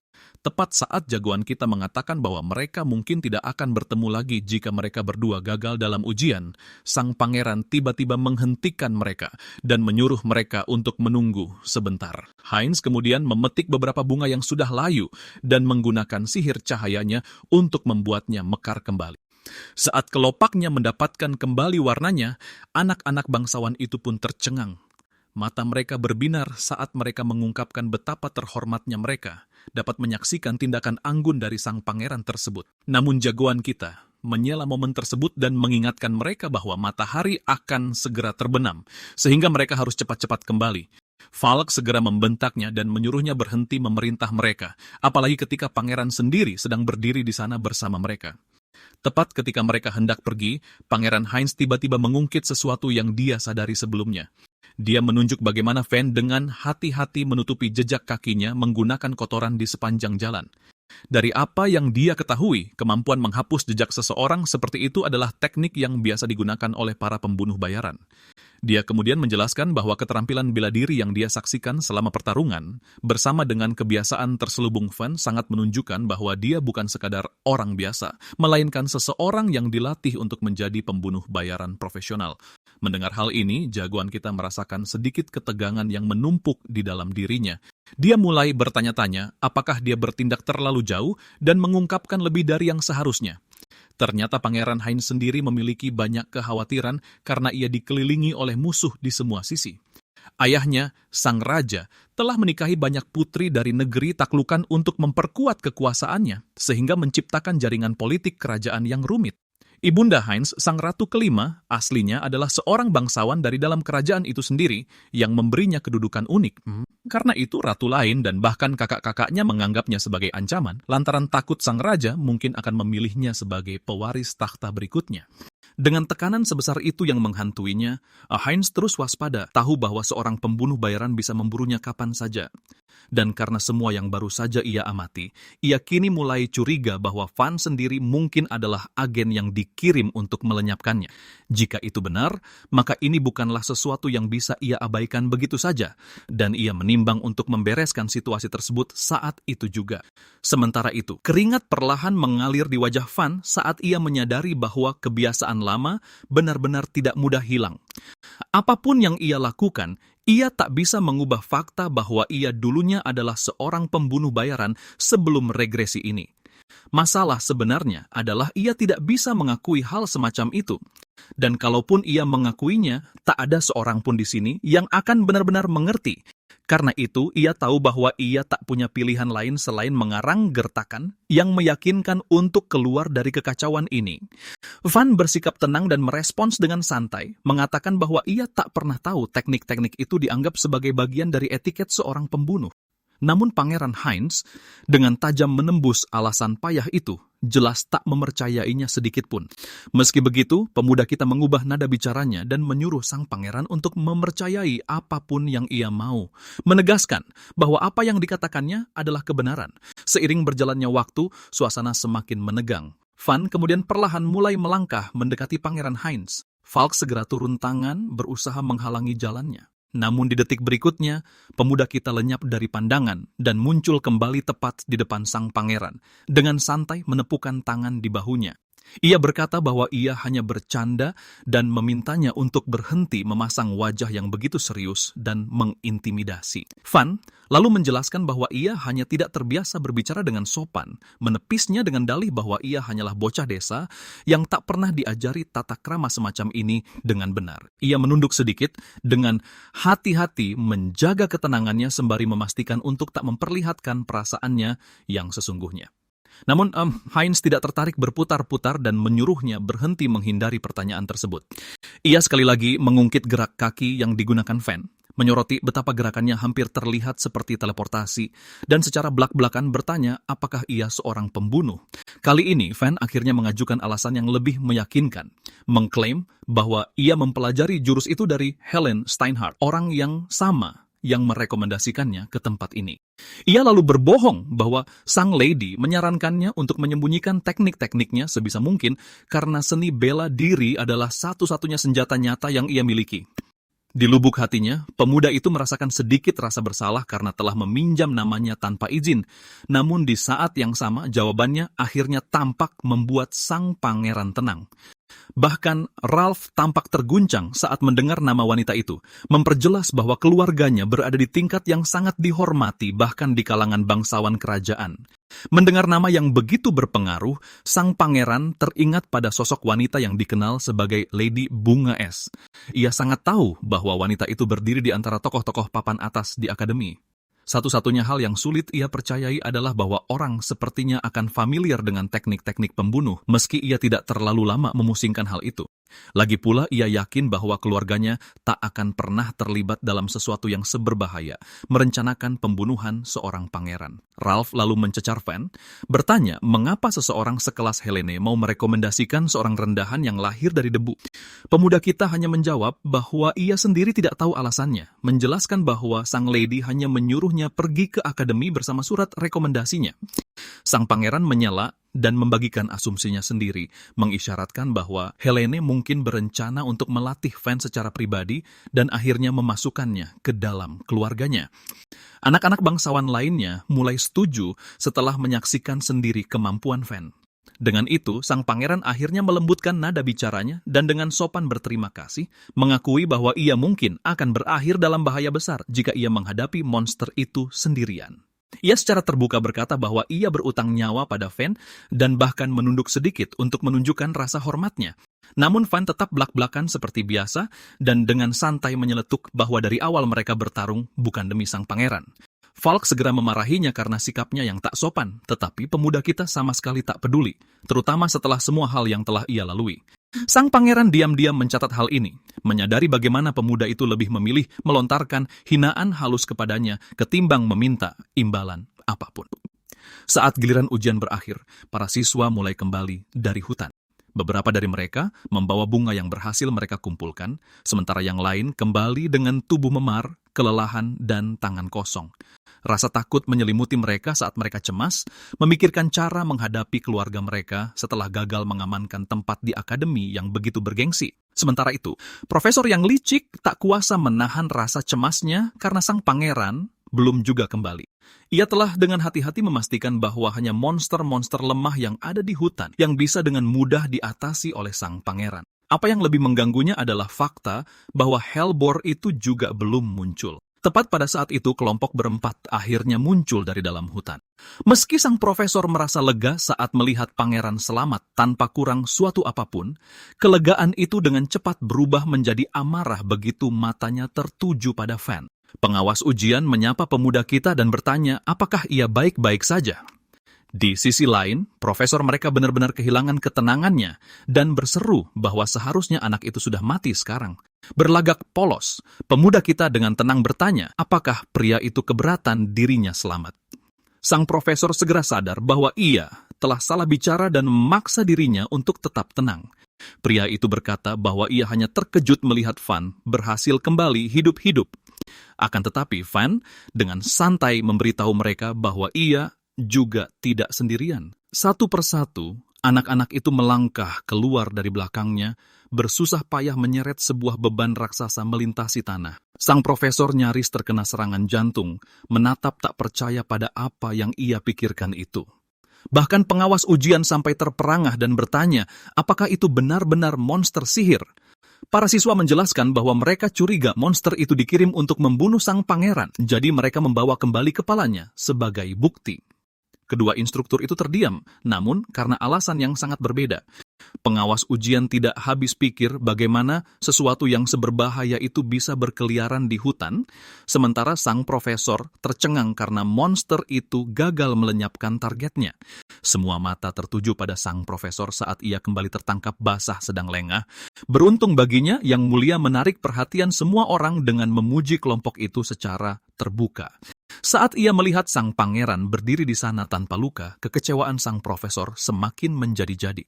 Pengawas ujian dengan penuh hormat bertanya pada Yang Mulia, apakah ia ikut serta dalam pertarungan tersebut. Sang pangeran dengan tenang menjawab bahwa ia hanya mengamati dari pinggir lapangan. Pada saat itu juga sang profesor sadar bahwa ia terjebak dalam posisi yang berbahaya. Jika ada yang tahu bahwa ia melepaskan monster sihir untuk menyerang sang pangeran, karier dan mungkin nyawanya akan tamat. Yang Mulia lalu dengan polosnya bertanya kepada sang profesor mengapa wajahnya tampak pucat pasi. Sang profesor segera mengubah taktik dan mulai memuji apa yang dianggapnya sebagai pencapaian pangeran dalam membunuh monster sekuat itu. Yang Mulia dengan lembut mengoreksinya, mengingatkan sang profesor yang linglung bahwa ia sama sekali tidak melakukan hal semacam itu. Pahlawan yang sesungguhnya adalah mereka yang lain. Yang terpenting, Van adalah tokoh kunci yang seorang diri memastikan kelangsungan hidup mereka. Hal itu mengejutkan kedua instruktur tersebut. Semua orang terkejut, benar-benar tak percaya bahwa seorang Garuda bisa menjadi yang terkuat di antara mereka. Ralph segera mendukungnya, mengatakan bahwa Van memiliki tingkat pengetahuan magis yang tidak wajar untuk seorang Garuda. Sementara itu, Dietrich dengan malu-malu membenarkan bahwa pujian Yang Mulia atas kemampuan Van memang sangat pantas. Sang profesor menatap dalam kebisuan yang tercengang, menolak menerima bahwa seorang Garuda yang justru mencuri perhatian. Namun Yang Mulia memberikan pukulan terakhir dengan tenang menyatakan bahwa hal itu sangat masuk akal bagi seseorang yang dipilih oleh keluarga Steinherz. Van tidak sepenuhnya belajar banyak dari Helen, namun ia memutuskan untuk mengikuti alur tanpa mengoreksi siapapun. Setelah itu, rumor dengan cepat mulai menyebar tentang kemampuan seorang Garuda yang dipilih oleh Lady Maker S. Sebagai tanggapan, pengawas ujian menyampaikan rasa terima kasihnya yang terdalam kepada pemuda kita. Melindungi pangeran dianggap sebagai pengabdian tertinggi bagi kerajaan. Selalu belak-belakan, Van langsung mengoreksinya, mengatakan bahwa ia tak pernah melindungi sang pangeran sama sekali. Itu semata-mata hanyalah efek samping dari mengalahkan monster sihir tersebut. Dengan kata lain, ia mengalihkan pembicaraan kembali ke hal yang benar-benar penting. Satu persatu, semua anak laki-laki itu mengeluarkan sekuntum bunga biru. Pengawas ujian menoleh ke arah profesor dengan tatapan penuh harap. Meski rasanya begitu menyiksa baginya, pria itu terpaksa membuat pengumuman resmi. Ia menyebut nama ketiga anak laki-laki itu satu persatu, dengan enggan memasukkan nama Van juga, memastikan bahwa mereka semua telah lulus. Kini pahlawan kita secara resmi telah terdaftar di akademi. Dengan selesainya segala urusan, sang pangeran memerintahkan pengawas ujian untuk melakukan penyelidikan terperinci terkait kemunculan monster sihir tersebut. Adegan kemudian beralih ke upacara penyambutan akademi. Kepala sekolah menegaskan kepada seluruh siswa bahwa akademi ini tidak didirikan hanya untuk mereka yang mahir dalam sihir semata. Tujuannya adalah untuk membentuk bakat-bakat muda menjadi pejuang mulia yang bertarung dan melindungi kerajaan. Di antara semua pengguna sihir, Van merasa puas dalam diam karena hidupnya akhirnya berubah menjadi lebih baik. Di kehidupan pertamanya, ia tak bisa membayangkan akan menginjakkan kaki di dalam akademi, apalagi mendaftar sebagai murid. Menyaksikan dari atas, Helene diam-diam mengamati sang jenius muda yang menyimpan potensi untuk mengakhiri prasangka mengakar dunia terhadap bangsa Garuda. Setelahnya, ia menyusuri lorong yang mengarah ke sebuah pintu berukir rumit. Di dalam ruangan itu terdapat sebuah meja bundar dengan 5 kursi, yang mana hanya 1 kursi yang masih kosong. Keempat orang lainnya memelototi wanita muda yang sedang menguji kesabaran mereka itu. Putri pedang Carina Ryutel mengkritik Helen karena tiba dengan ekspresi yang begitu puas setelah membuang-buang waktu berharganya. Sementara itu, Emilia Rodewald tetap tenang dan sekadar bertanya apa tujuan dari pertemuan mendadak ini. Sang tinju senyap Arnold Clavis menyatakan bahwa hanya ada satu agenda di atas meja malam ini. Pangeran ke-8 Leonis mengatakannya dengan jelas bahwa tujuan mereka adalah untuk memutuskan bagaimana menangani penipu di antara mereka. Dengan bingung, Emilia bertanya-tanya dengan lantang apa sebenarnya maksudnya. Arnold kemudian menjelaskan bahwa pendaftaran siswa Garuda pertama dalam sejarah menyebabkan kegemparan besar di kalangan bangsawan. Carina mengejek keputusan tersebut, bercanda bahwa jika begini terus, mereka mungkin akan mulai mendaftarkan monster setelah ini. Namun orang yang tampaknya memiliki masalah terbesar dengan penerimaan Van adalah Leonis. Dia dengan terang-terangan menoleh ke arah Helen, anggota terakhir dari 5 mahkota bercahaya. Dia menuntut penjelasan yang masuk akal mengapa Helen merekomendasikan Garuda yang kotor ke dalam akademi bergengsi mereka. Di akademi, para bangsawan dan penyihir kuat dari seluruh kerajaan berkumpul di bawah satu atap.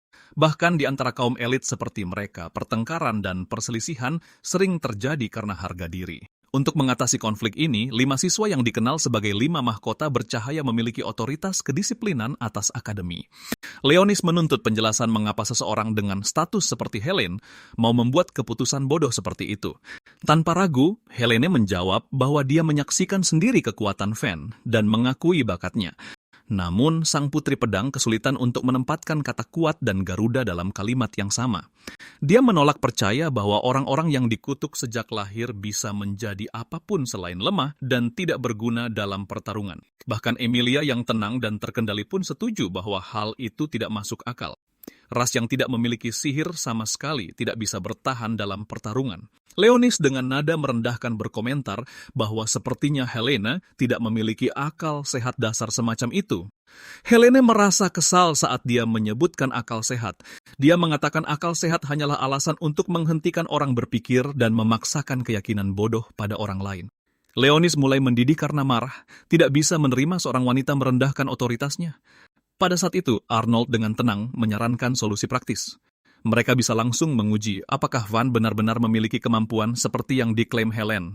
Leonis segera tertarik dengan ide itu. Dia melangkah lebih jauh dan mengusulkan hukuman untuk mempermalukan Helen jika Van gagal dalam ujian. Meskipun Helene tidak yakin apa yang dia rencanakan, dia memberikan peringatan sopan agar tidak meremehkan pilihannya. Komentar itu membuat Carina jengkel, yang dengan sukarela menawarkan diri untuk mengevaluasi kemampuan Van secara langsung. Leonis memberinya persetujuan penuh untuk menghancurkan orang luar itu. Saat Carina berjalan melewati Helene, dia bertanya dengan nada mengejek apakah bocah Garuda itu menarik hatinya. Carina memperjelas bahwa satu-satunya hal yang menarik minatnya adalah menghancurkan mainan favorit Helen beserta sikap sombongnya itu. 1 minggu berlalu setelah kelas dimulai, dan Van berjalan melewati lorong sendirian. Selain tatapan sesekali dan permusuhan diam-diam, segalanya berjalan sangat lancar baginya. Dia ingat bagaimana di kelas sebelumnya, sang instruktur memberinya pertanyaan tingkat lanjut tentang teori sihir untuk mempermalukannya. Semua siswa terdiam karena topik itu jauh di luar kemampuan mereka. Instruktur yang ceroboh itu mengabaikannya, mengklaim bahwa sungguh bodoh jika berharap seorang Garuda bisa menjawab pertanyaan seperti itu sejak awal. Dia menyindir bahwa kaum Van memang tidak terlalu dikenal suka membaca buku. Namun, Van merendahkannya dan menunjukkan siapa bosnya, mengambil alih perkuliahan dan secara efektif mengubah pelajaran profesor tua keriput itu menjadi miliknya. Setelah kejadian itu, dia tidak melihat siapapun mencoba mempermainkannya lagi. Tiba-tiba, dia tersadar kembali ke dunia nyata dengan tepukan di punggung dari Ralph yang mengundangnya makan siang bersama. Jagoan kita berterima kasih atas dukungannya. Ralph tampak bingung, tidak mengerti apa yang dia maksud. Keduanya kemudian menuju ke kantin bersama. Dalam perjalanan ke sana, seorang gadis berambut ungu tiba-tiba memanggilnya. Dia tampak benar-benar tersinggung, seolah-olah Van melakukan kejahatan yang keterlaluan karena berjalan melewatinya tanpa menyapa dengan pantas. Keduanya dengan tulus meminta maaf, namun mata Van membelalak kaget saat dia mengangkat pedangnya tepat ke lehernya. Dia dengan terang-terangan bertanya kepada orang gila itu apa masalahnya. Dia menatapnya dengan seringai sok suci, mengklaim bahwa sudah sewajarnya bagi seorang Garuda untuk bersujud dengan dahi ditekan ke lantai. Teman kita dengan tenang menjawab bahwa mereka berdua adalah siswa dari akademi yang sama. Dia tidak berniat untuk bersujud, hanya karena gadis itu merasa dia harus melakukannya. Mendengar itu, gadis tersebut dengan dingin bertanya apakah dia mengerti status aslinya di dalam akademi ini. Tiba-tiba, Ralph melangkah maju untuk mendukung temannya, mengatakan bahwa dia bertindak terlalu jauh. Gadis itu bersikeras bahwa menegakkan kedisiplinan sangat penting untuk memastikan semua orang tetap patuh kepada atasan mereka. Van mengangguk sedikit setuju bahwa senior pantas dihormati. Namun, dia tidak terima ketika ada orang asing yang labil mencoba memaksakan rasa hormat itu dengan todongan pedang. Dia mencengkram erat pedangnya, membuatnya mustahil untuk didorong atau ditarik olehnya. Dengan putaran tajam, dia membuat gadis itu panik. Gadis itu menuangkan lebih banyak kekuatan ke dalam pedangnya, dan pada saat itu juga, Van melayangkan pukulan akurat yang mematahkan pedang itu menjadi dua. Ketika dia mengenali teknik tebasan putus itu, gadis yang sebelumnya sombong tersebut mulai berkeringat deras. Menyerangnya dengan pedang paduan seng murahan adalah kesalahan amatir. Pedang seng populer di kalangan pemula karena dapat menyalurkan sihir dengan mudah, tetapi terlalu rapuh untuk pertarungan serius. Gadis itu mengeluh dengan getir bahwa dia tidak diizinkan membawa pedang sungguhan di kampus. Hak istimewa itu hanya milik 5 mahkota bercahaya. Mendengar gelar itu untuk pertama kalinya, Van menjadi penasaran. Tepat pada waktunya, sang putri pedang muncul dan secara resmi menuduhnya tidak menghormati senior serta menghancurkan barang pribadi. Gadis berambut ungu itu segera menundukkan kepalanya dan menyapanya sebagai Nona Carina.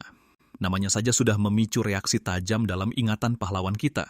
Di kehidupan sebelumnya, tidak ada orang yang tidak mengenal nama Carina sang pedang darah. Otaknya serasa korslet, bertanya-tanya mengapa malaikat maut itu sendiri berdiri di sini di dalam akademi. Van ingat bahwa ketika dia hidup sebagai pembunuh bayaran sebelum regresinya, kerajaan sedang terjerat dalam berbagai pemberontakan.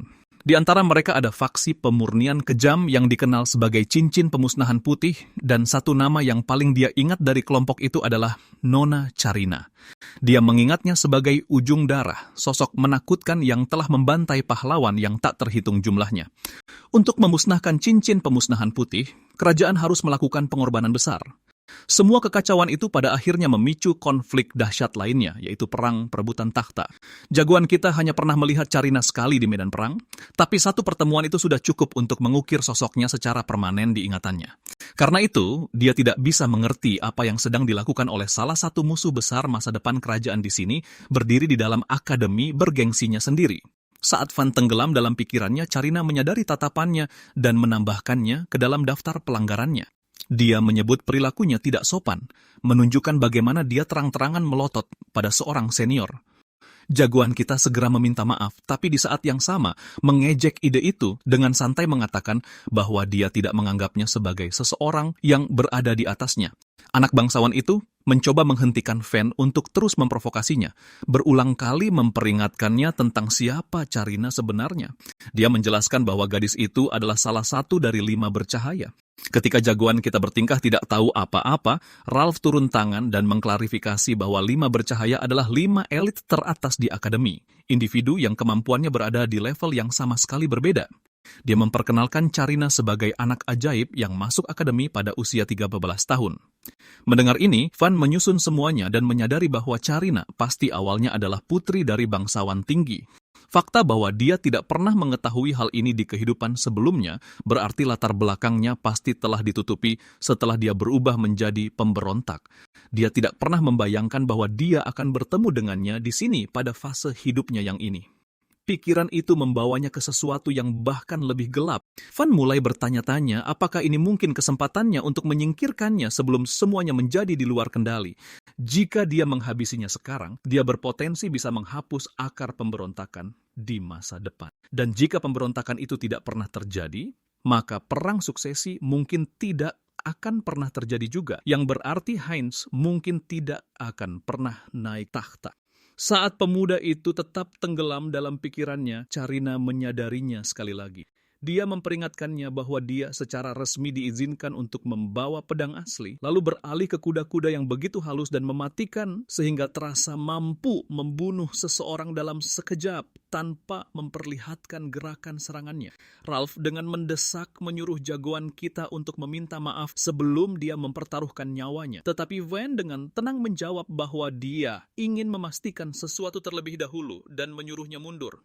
Dia mengambil kuda-kuda bertarungnya sendiri, secara efektif memprovokasinya untuk menyerang. Sang putri pedang 1000 bilah yang sudah sangat jengkel tanpa bisa ditahan lagi, bergerak maju dengan niat membunuh.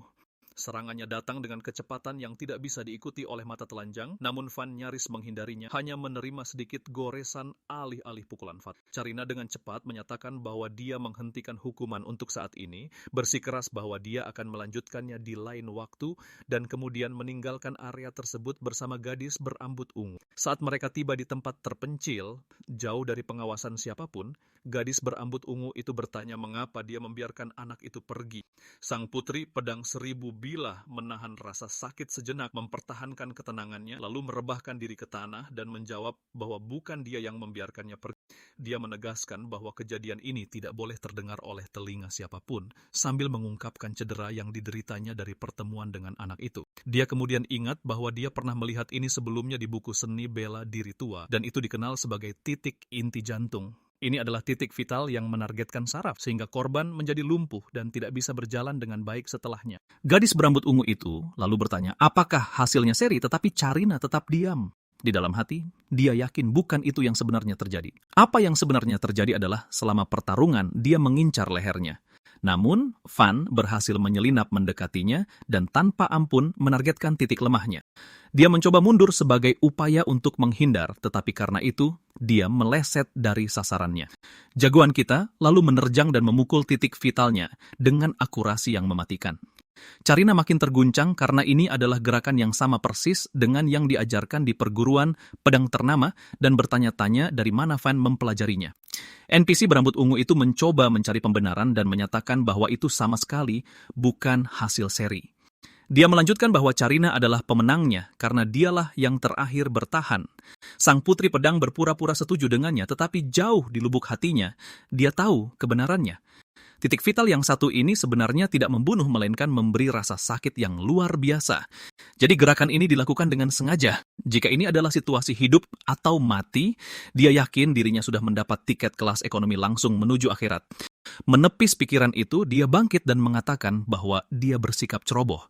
Namun lain kali, dia akan memastikan untuk membawa pedang guna menghancurkan Garuda itu untuk selamanya.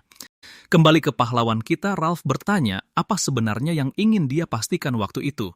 Van mengabaikannya, tetapi pria itu terus mengganggunya, menuntut penjelasan. Namun, jagoan kita tenggelam dalam pikirannya, menyadari bahwa meskipun sikapnya bermusuhan, sang putri pedang banyak menahan diri dan bahkan tidak menggunakan kemampuan sihir khususnya. Meskipun dia menyebutnya sebagai hukuman, dia sebenarnya tidak mencoba melakukan hal yang serius. Van kemudian dengan lantang mengatakan bahwa Carina adalah gadis yang baik yang membuat Ralph terkejut. Tetapi jagoan kita kini sepenuhnya yakin bahwa Carina bukanlah pedang darah untuk saat ini dan bertekad untuk membantu mengubah takdirnya. Ralph menghentikan topik itu dengan mengatakan bahwa kepala jagoan kita mungkin terbentur terlalu keras atau semacamnya. Saat Van kembali ke kelas, semua orang langsung berhenti berbicara dan menghindari tatapannya. Dia lalu duduk dan semua teman sekelasnya langsung mulai bergosip tentang apa yang terjadi di lorong. Jagoan kita mencoba tersenyum gugup, lalu dua pengikutnya muncul dan meyakinkannya bahwa opini sampah akan selalu bau. Ralph menawarkan untuk menemaninya meminta maaf kepada sang putri pedang, sementara Falk meyakinkannya bahwa dia akan meminta ayahnya untuk membereskan masalah tersebut. Van menyuruh kedua pria baik hati itu untuk berhenti ikut campur urusan orang lain. Dia menggoda mereka bahwa mereka telah benar-benar berubah sejak pertama kali bertemu, tetapi menghargai bantuan mereka. Namun dia berniat menyelesaikan masalah ini dengan tangannya sendiri. Hal itu membuat kedua pengikutnya terkejut dan mereka bertanya apa maksudnya. Jagoan kita membatin bahwa demi mencegah kemunculan pedang darah, dia harus menghadapinya di sini, saat ini juga. Van lalu melontarkan lelucon garing bahwa 5 mahkota bercahaya hanyalah siswa yang bertugas mengatur kedisiplinan sekolah, jadi mereka tidaklah spesial. Falk dan Ralph tercengang dengan komentarnya dan bertanya apakah dia benar-benar sadar dengan apa yang terjadi. Tepat pada saat itu, perhatian semua orang beralih ke arah Helen saat dia memasuki kelas dan memanggil namanya dengan lantang. Sambil bersandar di kursinya, dia bertanya apa yang sedang terjadi. Dia dengan sopan memintanya untuk menemani dirinya sebentar, berjanji tidak akan memakan waktu lama karena dia akan segera ada kelas lain. Dia menatapnya diam-diam sejenak, tetapi ini bukanlah undangan yang bisa dia tolak. Setelah mereka pergi bersama, seluruh kelas tercengang. Tidak ada yang pernah berbicara dengan Nona Bunga Es dengan gaya sesantai itu sebelumnya. Adegan beralih ke meja teh yang tertata di tengah taman bunga, tempat yang sempurna untuk percakapan pribadi. Helene tersenyum lembut saat menyampaikan berita bahwa 5 mahkota bercahaya telah memutuskan untuk mengirim Carina guna menguji kemampuannya. Dia menjawab dengan sarkastis bahwa peringatannya agak terlambat. Helene tetap ceria mengakui bahwa dia tidak menduga Carina akan menantangnya secepat itu. Carina ditakdirkan untuk memimpin keluarga pendekar pedang luthier yang ternama, jadi keahliannya yang luar biasa tidak mengejutkan Van. Namun dia merasa bahwa Carina bukan sekadar pewaris berbakat lainnya. Ada sesuatu yang lebih dalam tentang dirinya. Helena memiringkan kepalanya dan bertanya, apa maksudnya? Karena tidak yakin bagaimana mengatakannya, dia mengatakan bahwa Carina terasa seperti seseorang yang telah mengabaikan segala hal dalam hidup kecuali berlatih pedang. Mata Helene sedikit menyipit mendengar pengamatan itu, dan dia memuji wawasannya yang tajam secara diam-diam. Dia mengungkapkan bahwa Carina bukan sekadar anak bangsawan biasa dari keluarga luthier. Nyatanya, dia lahir dari perselingkuhan dengan seorang pelayan dan tidak pernah diakui secara resmi sebagai anak sah. Pandangan tersebut berubah saat dia berusia 10 tahun. Dalam sebuah latih tanding persahabatan, dia benar-benar mengalahkan kakak laki-lakinya yang berusia 17 tahun. Pada saat itu, semua orang berasumsi bahwa kakaknya akan mewariskan nama keluarga, tetapi bakatnya yang luar biasa memaksa mereka untuk mempertimbangkan kembali. Meskipun menghadapi kebencian dan kecemburuan di sepanjang hidupnya, dia pada akhirnya diangkat menjadi calon kepala keluarga berikutnya tanpa memandang status kelahirannya. Mendengar semua ini, Van bertanya-tanya bagaimana Helen mengetahui detail pribadi seperti itu sebagai orang luar. Helen tertawa pelan dan mengatakan bahwa masyarakat bangsawan memang hidup dari gosip. Mengesampingkan hal itu, dia teringat saat pertama kali melihat Carina sebelum upacara penerimaan akademi di sebuah pertemuan formal. Gadis itu berdiri sendirian di sudut yang sepi, sementara tidak ada seorang pun yang mau sekadar menyapanya. Dia tetap diam, mengamati dengan tenang saat ayahnya mengabaikan kehadirannya, dan berbicara dengan orang lain seolah dia tidak pernah ada. Kurangnya kasih sayang dan sikap acuh tak acuh ayahnya terlihat jelas di mata Carina yang kosong dan tidak bernyawa. Melihat betapa besar kepedulian yang dia tunjukkan pada gadis itu, dia bertanya mengapa Helena tidak mendekati Carina saat itu. Helena menjelaskan bahwa semuanya tidak sesederhana itu. Sebagai pewaris keluarga bangsawan kuat lainnya, ikut campur akan menjadi hal yang sulit. Itu akan dianggap sebagai keluarga Steinerts yang mencampuri urusan internal keluarga luthier. Van menghela napas, sangat kesal dengan betapa melelahkannya tradisi bangsawan. Helen melanjutkan, mengatakan bahwa Carina mungkin tidak ingat lagi tentang malam itu. Dengan kondisi politik keluarganya saat ini, dia khawatir gadis itu pada akhirnya akan mengambil jalan yang salah. Ekspresi Van berubah serius saat dia bertanya apa yang akan Helene lakukan jika itu terjadi. Helene menjawab tanpa ragu bahwa dia akan menggunakan seluruh sisa kekuatannya untuk menghentikannya. Jika tidak, dia tak akan pernah bisa menghapus penyesalan masa lalu yang terkubur di dalam hatinya. Pada saat itu semuanya mulai masuk akal. Dia selalu percaya Helen punya potensi untuk menjadi pahlawan legendaris yang namanya tertulis di buku sejarah, tetapi dia tidak pernah mendengar tentangnya di kehidupan sebelumnya. Nyawanya mungkin melayang saat mencoba membawa Carina kembali setelah dia kehilangan jati dirinya. Seakan merasakan pikirannya, Helene memperingatkannya agar tidak bersikap sentimental padanya. Dia tetaplah seorang ahli pedang yang kejam, sosok brilian yang tak akan ragu untuk menebasnya.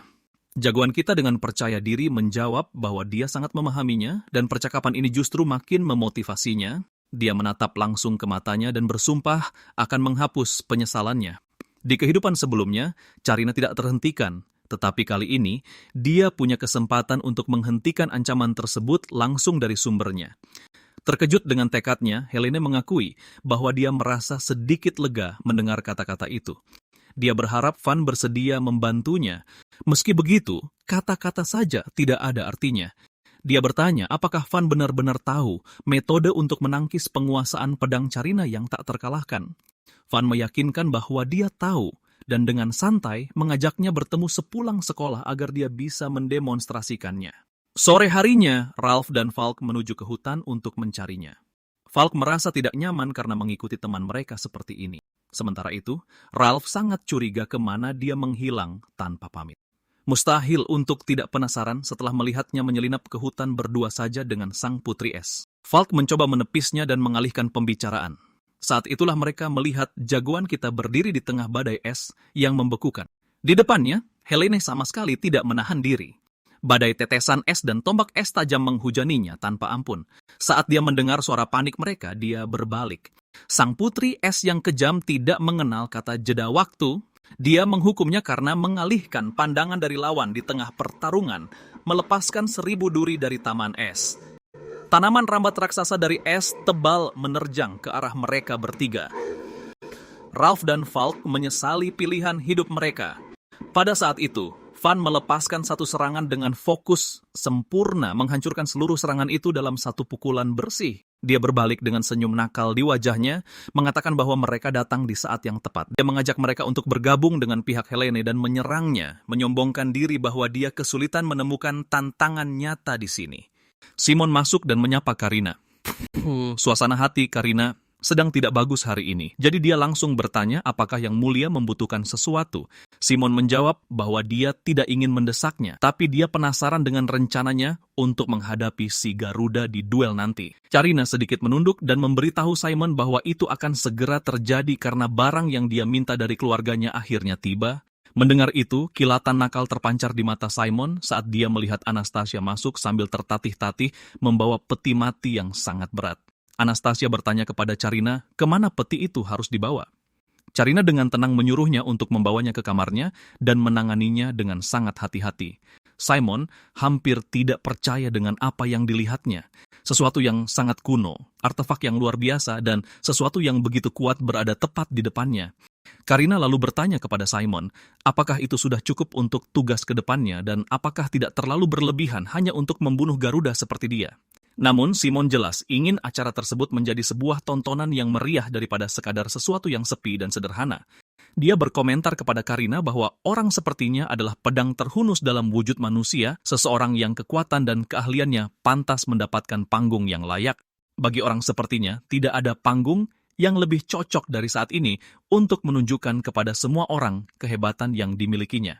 Sementara itu, sebuah pengumuman muncul di papan pengumuman siswa dan seluruh akademi dengan cepat mulai membicarakannya. Pengumuman itu menyatakan bahwa Carina, salah satu dari 5 mahkota cemerlang, secara resmi telah menantang siswa tahun pertama Van untuk berduel sebagai hukuman karena mengganggu ketertiban umum. Kabar itu menyebar ke seluruh akademi hampir seketika dan para siswa berkumpul di sekitar papan sambil berbisik-bisik. Semua orang tahu bahwa ini bukanlah duel biasa. Banyak dari mereka dengan pelan mengatakan bahwa ini lebih terasa seperti jebakan mematikan yang sudah disiapkan.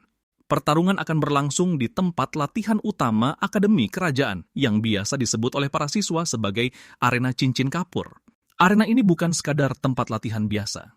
Ini adalah panggung sakral yang digunakan untuk duel resmi antar siswa dan juga untuk ujian khusus yang menguji batas kekuatan dan keberanian seseorang.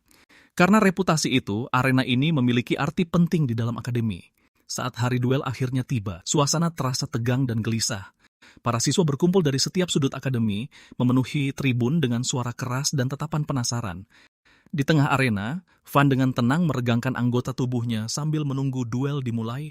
Kerumunan semakin besar setiap menitnya karena semua orang ingin menyaksikan apa yang mereka yakini akan menjadi salah satu duel paling tak terlupakan yang pernah ada di akademi. Ralph berkomentar bahwa suasana di arena terasa cukup suram. Falk menjawab bahwa dia sudah tahu kenapa begitu banyak orang berkumpul di sini hari ini. Mereka semua paham bahwa ini sebenarnya bukan akan menjadi sebuah duel. Ralph terlihat bingung dengan pernyataan itu, jadi Helen dengan tenang menjelaskannya kepadanya. Dia bilang bahwa ini sama sekali bukan duel. Ini adalah sebuah hukuman. Ini adalah pertarungan antara salah satu dari 5 mahkota cemerlang dan seorang Garuda, dan semua orang percaya ini hanya akan berakhir dengan pembantaian sepihak. Itulah yang diharapkan untuk dilihat oleh penonton, dan memang itulah alasan sebagian besar dari mereka datang ke sini. Ralph membalas bahwa mungkin begitulah cara pandang umum orang lain. Falk lalu menyelesaikan pikirannya dan mengatakan bahwa mereka sudah tahu kekuatan macam apa yang dimiliki Van, dan dia bukanlah seseorang yang bisa diukur dengan akal sehat. Helene kemudian melirik ke arah pangeran yang sedang mengawasi arena dari atas, dan dengan pelan berkomentar bahwa dia pun sepertinya mempercayai hal yang sama. Benar saja, Pangeran Heinz hadir di antara para penonton dan mengamati semuanya dengan saksama. Simon memperhatikannya dari kejauhan dan bertanya-tanya pada dirinya sendiri kenapa pangeran datang untuk menonton duel ini, namun tidak ada jawaban pasti yang muncul di benaknya. Tak lama kemudian, pintu besar arena perlahan terbuka dan Karina masuk sambil memegang peti mati yang berat itu dengan kedua tangannya. Saat Ralph melihatnya, dia terlihat cemas dan bingung, dan Helen menjelaskan padanya bahwa Karina benar-benar membawa sesuatu yang sangat kuat untuk pertarungan ini. Bahkan, Van tidak bisa menyembunyikan keterkejutannya saat dia melihat peti mati itu berdiri tegak di depannya. Dia melontarkan candaan gugup dan mengatakan bahwa mungkin dia membawa peti mati yang ditujukan untuknya, meskipun dia menambahkan bahwa berpikir begitu mungkin agak terlalu sombong di pihaknya. Karina menyuruhnya berhenti bersandiwara karena peti mati itu akan segera menjadi penyebab kematiannya. Dengan itu, dia membukanya dan memperlihatkan banyak pedang yang tersimpan di dalamnya bersama dengan ranah magis yang tertanam di dalam strukturnya. Senjata itu dikenal sebagai peti pedang. Itu adalah gudang senjata portabel yang telah diwariskan turun-temurun oleh para dewa pedang dari keluarga luthier. Falk bereaksi dengan tidak percaya dan bertanya-tanya kenapa para dewa pedang sampai terpikir untuk menciptakan sesuatu seperti itu. Carina lalu mencabut salah satu pedang dan mengarahkannya langsung ke Van sambil menyatakan bahwa dia akan membuatnya menyesal pernah menginjakkan kaki di akademi mereka. Van kini tidak lagi terlihat cuek atau bingung. Ekspresinya menjadi tenang, dan dia menjawab bahwa dialah yang akan menyesal saat dia menghancurkan peti pedang kesayangannya di depan ribuan penonton. Dia lalu bertanya kapan duelnya akan dimulai. Karina menjawab bahwa duelnya sudah dimulai saat mereka berdua langsung menerjang satu sama lain. Apa yang tidak disangka oleh Karina adalah kecepatan luar biasa yang mulai digunakan Van untuk menyerangnya. Satu saat dia berdiri jauh dan di detik berikutnya dia muncul tepat di depan wajahnya. Karina dengan cepat menangkis serangannya dan Van berkomentar bahwa refleksnya sangat bagus. Sejujurnya dia merasa bingung, begitu pula dengan semua orang yang menonton pertarungan itu. Tidak ada satupun dari mereka yang mengerti bagaimana seorang Garuda bisa bergerak secepat itu. Banyak orang di kerumunan berasumsi bahwa dia pasti menggunakan sihir perpindahan instan. Penjelasan itu menyebar dengan cepat di antara para siswa, karena bagi mereka tidak ada hal lain yang masuk akal. Namun gagasan itu seharusnya mustahil, karena seseorang yang mereka anggap rendahan tidak seharusnya mampu menggunakan sihir sama sekali. Falk memperhatikan dengan saksama dan mengakui bahwa tidak peduli berapa kali dia melihat Van melakukan trik ini, itu tetap terlihat persis seperti sihir baginya. Helene dengan tenang mengoreksinya dan menjelaskan bahwa itu sama sekali bukan sihir. Teknik ini dikenal sebagai langkah hantu. Biasanya saat orang bergerak maju, mereka menjejakkan kaki dari tanah dan tubuh mereka mengikuti dalam serangkaian gerakan yang membutuhkan waktu untuk diselesaikan. Van tidak menjejakkan kaki dari tanah dengan cara seperti itu. Sebaliknya dia meluncurkan seluruh tubuhnya ke depan dengan mengendalikan pusat gravitasinya sambil menggunakan putaran panggulnya untuk menghasilkan tenaga. Itulah sifat asli dari gerak kakinya.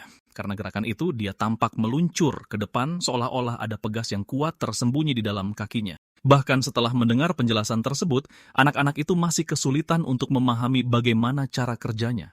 Kenyataannya adalah, saat seseorang menghadapinya dalam pertarungan jarak dekat, gerakan itu terlihat persis seperti teleportasi.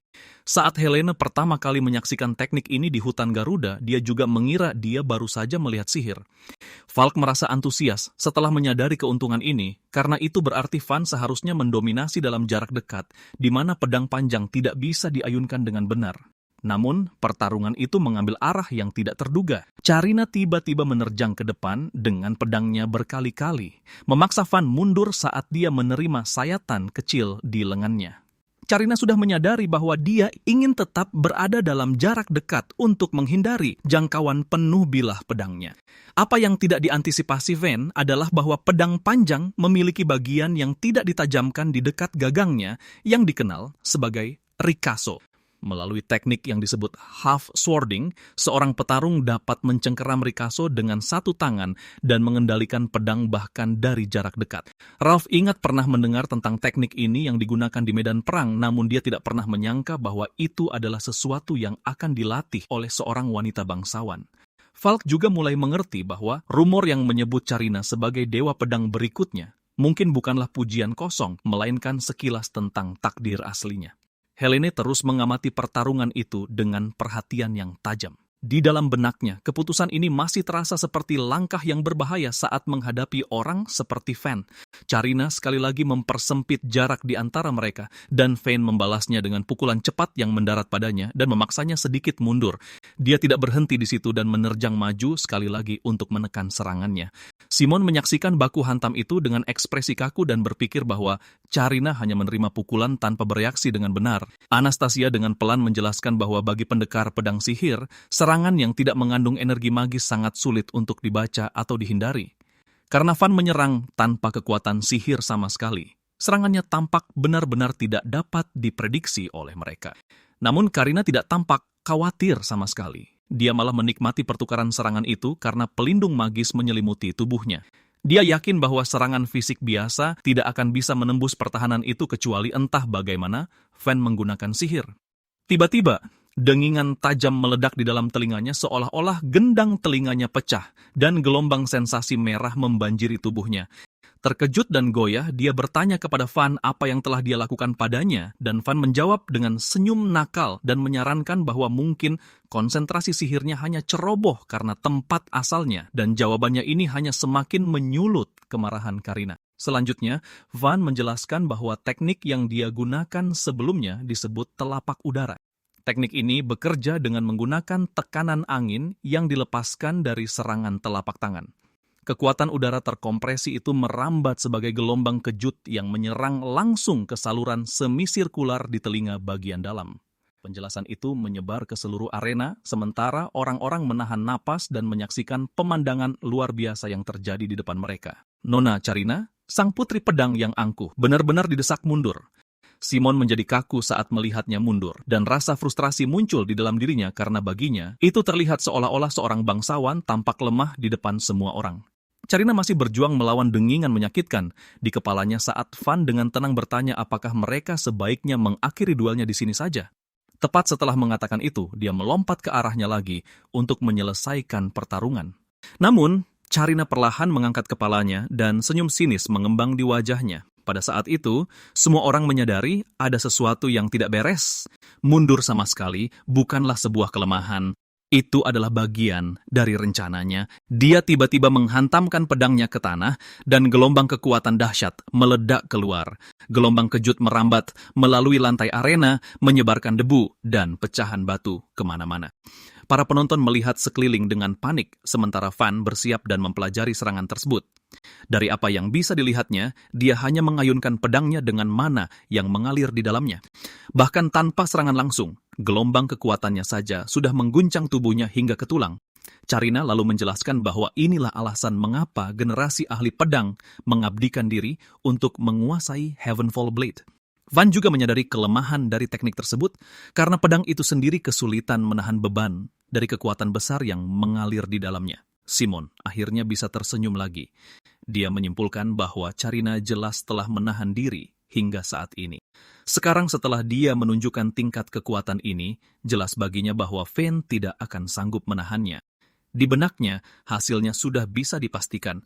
Jika Van gagal menahan serangan berikutnya, maka yang tersisa hanyalah tulang belulangnya. Namun Van tidak menunjukkan rasa takut sama sekali. Sebaliknya, dia dengan tenang memberitahu Carina agar dia memperlakukan senjatanya dengan lebih hati-hati. Carina menjawab bahwa biasanya dia akan melakukannya, tapi sekarang dia berniat untuk mengakhiri duel konyol ini dengan ayunan pedangnya yang berikutnya. Pada saat itu, dia melepaskan lebih banyak kekuatan ke dalam pedangnya. Para penonton menjadi cemas saat menyadari bahwa dia mungkin benar-benar berniat untuk membunuhnya. Ralph dan Falk berbisik dengan gugup satu sama lain sambil mencoba memahami apa yang sedang terjadi. Helene menyela mereka dan menjelaskan situasinya dengan jelas. Dia mengatakan bahwa serangan Van berhasil mengenai sasaran, namun masih kurang kuat untuk mengalahkan Carina dalam satu pukulan.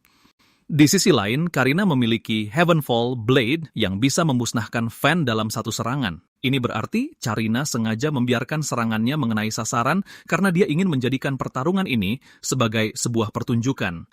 Helene menambahkan bahwa jika Carina melepaskan Heavenfall Blade tepat saat Van mendekatinya, maka meskipun ia menghindari serangan langsungnya, gelombang kejutnya saja akan membunuhnya dari jarak dekat.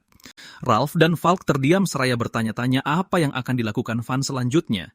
Di medan pertarungan, Carina mengangkat pedangnya sekali lagi dan menyuruhnya untuk menerima perlakuan yang pantas untuk seseorang dengan statusnya. Dia bahkan mengatakan jika dia melakukannya, dia mungkin akan mengampuni nyawanya. Van merespons dengan nada nakal dan jenaka bahwa dia tampaknya terlalu terobsesi dengan gagasan tentang status. Carina menjawab bahwa pemikiran semacam itu hanyalah tatanan alami dunia. Di matanya, kekuatan mana menentukan harga diri sebuah garis keturunan, dan prinsip itulah yang membentuk fondasi negara ini. Van tiba-tiba tertawa setelah mendengar penjelasan itu. Dia mengatakan bahwa itu terdengar seperti jawaban sempurna yang akan diberikan oleh seorang bangsawan. Lalu dia mengejeknya lagi dan bertanya, apakah bertingkah seperti bangsawan benar-benar menjadikannya seorang bangsawan sejati? Carina tidak mengerti mengapa dia mengatakan hal seperti itu, dan kata-kata itu membuatnya sangat kesal. Van terus mendesak dan mengungkapkan bahwa ada darah rakyat jelata dan darah bangsawan yang mengalir di nadinya. Menurutnya, itulah alasan mengapa dia berusaha mati-matian untuk membuktikan dirinya sebagai bangsawan sejati agar ayahnya akhirnya mau mengakuinya. Kata-kata itu menusuk tepat ke titik lemahnya yang tersembunyi. Carina mematung sejenak karena dia tidak mengerti bagaimana pemuda itu mengetahui hal yang begitu pribadi. Kemarahannya meluap tak terkendali dan dia menyalurkan lebih banyak kekuatan ke pedangnya. Orang-orang yang menonton pertarungan itu semakin khawatir terhadap Van seiring meningkatnya ketegangan. Helene langsung mengerti apa yang sedang dilakukan Van. Dia menyadari bahwa pemuda itu sengaja memprovokasi Carina agar dia melepaskan serangan habis-habisan tanpa berpikir panjang. Ralph tidak bisa memahami alasan dibalik tindakan sembrono seperti itu. Dia bertanya-tanya mengapa Van mendorongnya sejauh itu dan mempertaruhkan nyawanya hanya untuk memancing reaksi tersebut darinya. Komentar Van, sebenarnya bukanlah tanpa alasan. Kenyataannya, hal itu menusuk langsung ke rahasia terdalam Carina dan rasa malu yang dipendamnya selama bertahun-tahun. Dia selalu merasa seperti orang asing, yang entah bagaimana menyusup masuk ke dalam pergaulan masyarakat bangsawan. Dia adalah putri seorang bangsawan, tetapi dia terlahir dari seorang selir, dan karena itu, dia tidak pernah benar-benar menjadi bagian dari keluarga bangsawan tersebut. Selama masa pertumbuhannya, dia memperhatikan para bangsawan dengan saksama. Dia mempelajari bagaimana mereka melaksanakan tugas-tugas mereka. Namun, meski telah mempelajari semua hal itu, dia tidak pernah merasa bahwa dia benar-benar salah satu dari mereka. Dia terus merasakan mata-mata tak kasat mata yang mengawasinya dan menunggu dirinya gagal. Tekanan sunyi itu tidak pernah meninggalkannya. Karena perasaan itu, dia mengalami momen simpati sesaat ketika pertama kali melihat Van berjalan di akademi dengan kepercayaan diri yang begitu berani. Meskipun dia adalah seorang Garuda, dia merasakan koneksi kecil tersebut. Itulah mengapa awalnya dia mengajukan diri untuk mengujinya, karena berpikir dia bisa menyelesaikan masalah ini tanpa membunuhnya. Namun Van tidak pernah menghargai kebaikan kecil itu dan malah berani menghinanya. Karena hal itu dia meyakinkan dirinya sendiri bahwa pemuda itu pantas menerima seluruh beban kemarahannya. Carina mengayunkan pedangnya dan menyatakan bahwa dia akan membunuhnya. Van segera memangkas jarak di antara mereka. Carina melepaskan Heavenfall Blade dan mendaratkan serangan tersebut dengan kekuatan penuh. Saat debu memudar, dia melihat sesuatu yang membuatnya menahan napas. Van telah menggunakan tangan kosong untuk menghentikan serangan itu, dan dia kini mencengkeram pedang besarnya dengan erat. Ini, kerumunan penonton tidak percaya dengan apa yang mereka lihat. Sebuah teknik perampas pedang baru saja melumpuhkan sebilah pedang hanya dengan menggunakan tangan kosong. Semua orang percaya bahwa hal semacam itu mustahil terjadi. Dalam pertarungan sungguhan, tidak ada seorang pun yang mampu menghentikan pedang yang menebas turun hanya dengan tangan mereka. Namun apa yang ditunjukkan Van di depan mereka menjadi sesuatu yang benar-benar baru. Pertama, dia menyelaraskan kecepatan tangannya dengan pedang yang jatuh tersebut sedekat mungkin. Lalu di saat kontak terjadi, dia mulai mematahkan momentumnya. Dalam sekejap sebelum pedang menyelesaikan ayunan penuhnya, dia menyebarkan dan menyerap kekuatannya dengan menekuk lutut dan merendah ke tanah, yang mengirimkan retakan di seluruh lantai arena. Teknik itu mengusung nama Steel Glyph yang dikenal sebagai Zero Style Grasp. Itu adalah metode yang sama yang pernah digunakannya untuk menancapkan tombak es Helene ke tanah di dalam hutan. Van tersenyum dengan nada menggoda dan berkata bahwa Heavenfall Blade memang teknik yang luar biasa, tapi dia tahu betul bagaimana cara membunuh kekuatan di baliknya. Carina berteriak bahwa hal seperti itu mustahil. Dalam waktu singkat itu, pertahanannya melemah saat berbagai emosi melonjak di benaknya. Van memanfaatkan kesempatan itu dan menyerang tepat di jantungnya. Benturan itu membuatnya terlempar ke belakang hingga tubuhnya membentur peti mati di belakangnya. Saat terjatuh, dia berakhir tepat di tempatnya berdiri di arena, bersimpuh dengan lututnya.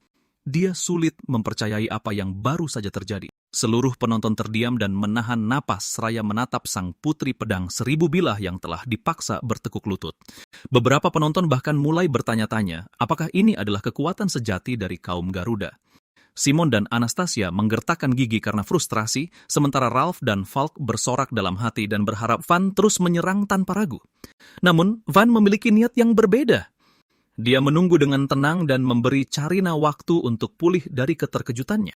Saat dia akhirnya menguasai diri, dia bertanya padanya mengapa dia tidak segera menghabisinya. Dia bangkit perlahan dan lemah, lalu bertanya apakah dia berniat untuk menunjukkan belas kasihan padanya, sesuatu yang menurutnya tidak dia butuhkan. Van langsung menolak gagasan itu. Dia menjelaskan bahwa belas kasihan bukanlah apa yang ingin dia berikan kepadanya. Di saat yang sama, dia tidak punya keinginan untuk menindas seorang wanita bangsawan yang tidak bertarung dengan kekuatan aslinya. Apa yang sebenarnya dia inginkan adalah agar dia mengeluarkan semua yang dia miliki. Dia menyuruhnya untuk menunjukkan sosok Carina yang sebenarnya. Kata-katanya sekali lagi menusuk harga dirinya layaknya sebuah hinaan. Sebagai tanggapan, Carina melepaskan seluruh kekuatan yang tersembunyi di dalam peti mati tersebut. Dia merogoh ke dalam dan menarik keluar salah satu senjata paling terkenal di seluruh negeri. Pedang itu dikenal sebagai Staring Sword. Ini adalah pedang pegas yang ditempa dari logam yang sangat tipis dan lentur, bisa melengkung dan bergerak dengan cara yang tidak wajar. Van teringat sejenak bahwa di kehidupan sebelumnya, senjata semacam itu dikenal dengan nama pedang pembantaian, Bloodchain Prulet. Carina menatapnya dengan tekad yang membara dan menyatakan bahwa dia akan menunjukkan apa saja yang telah dia korbankan demi bisa berdiri di tempatnya sekarang. Inilah momen yang sangat ditunggu-tunggu oleh Van. Carina menyatakan bahwa jika dia benar-benar ingin melihat kekuatan penuhnya, maka dia akan dengan senang hati menunjukkannya. Dia memperingatkannya bahwa jika dia tidak bisa menahan serangan selanjutnya, maka itu adalah salahnya sendiri. Dengan kata-kata itu, dia melepaskan badai kekuatan yang mengamuk dari dalam peti matinya. Tornado bilah pedang yang ganas meletus keluar dan mulai berputar mengelilinginya dengan kekuatan yang mengerikan. Ralph dan Falk menatap dengan kaget dan bertanya-tanya apa yang sedang mereka lihat.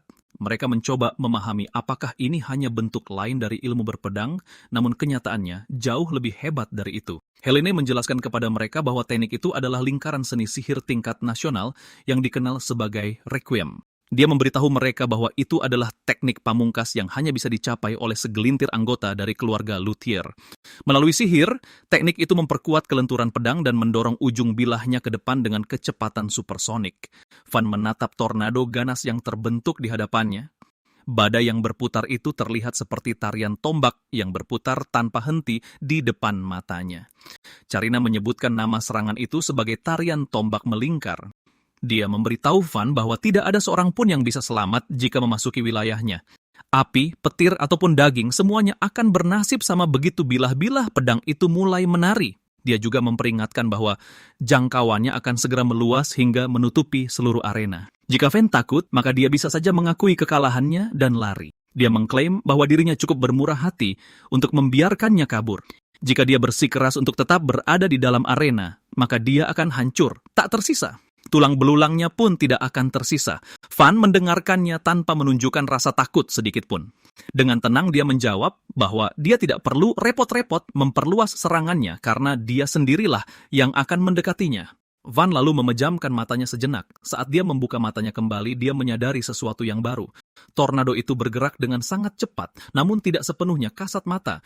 Garis pergerakan yang samar berkilauan di udara dan dia akhirnya bisa melihat jalur bilah pedangnya. Pada saat itu, dia mengaktifkan teknik yang disebut tachypsychia. Itu adalah fenomena aneh di mana otak secara tiba-tiba mempercepat kecepatan pemrosesannya di bawah tekanan yang ekstrem. Mekanisme pertahanan tak wajar yang dimiliki manusia ini membantu mereka menemukan jalan terbaik untuk bertahan hidup saat dibanjiri informasi yang luar biasa. Orang biasa hanya bisa mengalaminya secara kebetulan. Van telah menguasai kemampuan untuk memicunya kapanpun dia mau. Menggunakan persepsi yang tajam itu, dia langsung melangkah masuk ke dalam tornado yang mengamuk. Sesuai dugaannya, dia tidak hancur seketika. Sebaliknya, dia bergerak menembus badai tanpa terpotong-potong sedikit pun. Simon menyadari betapa mudahnya Van menangkis serangan itu, dan bahkan pangeran menonton dengan penuh kebingungan dan kekaguman. Van sudah memahami prinsip di balik senjata tersebut. Pada pedang pegas, titik beratnya akan selalu berada di ujung bilahnya. Itu artinya keseluruhan serangannya bergantung pada satu titik pergerakan itu. Jika dia hanya menyerang ujungnya saja, maka dia bisa mematahkan tekniknya dan memenangkan pertarungan. Carina menatapnya dengan tidak percaya dan mengakui bahwa dia benar-benar monster. Van dengan tenang menjawab bahwa ini bukan tentang menjadi monster.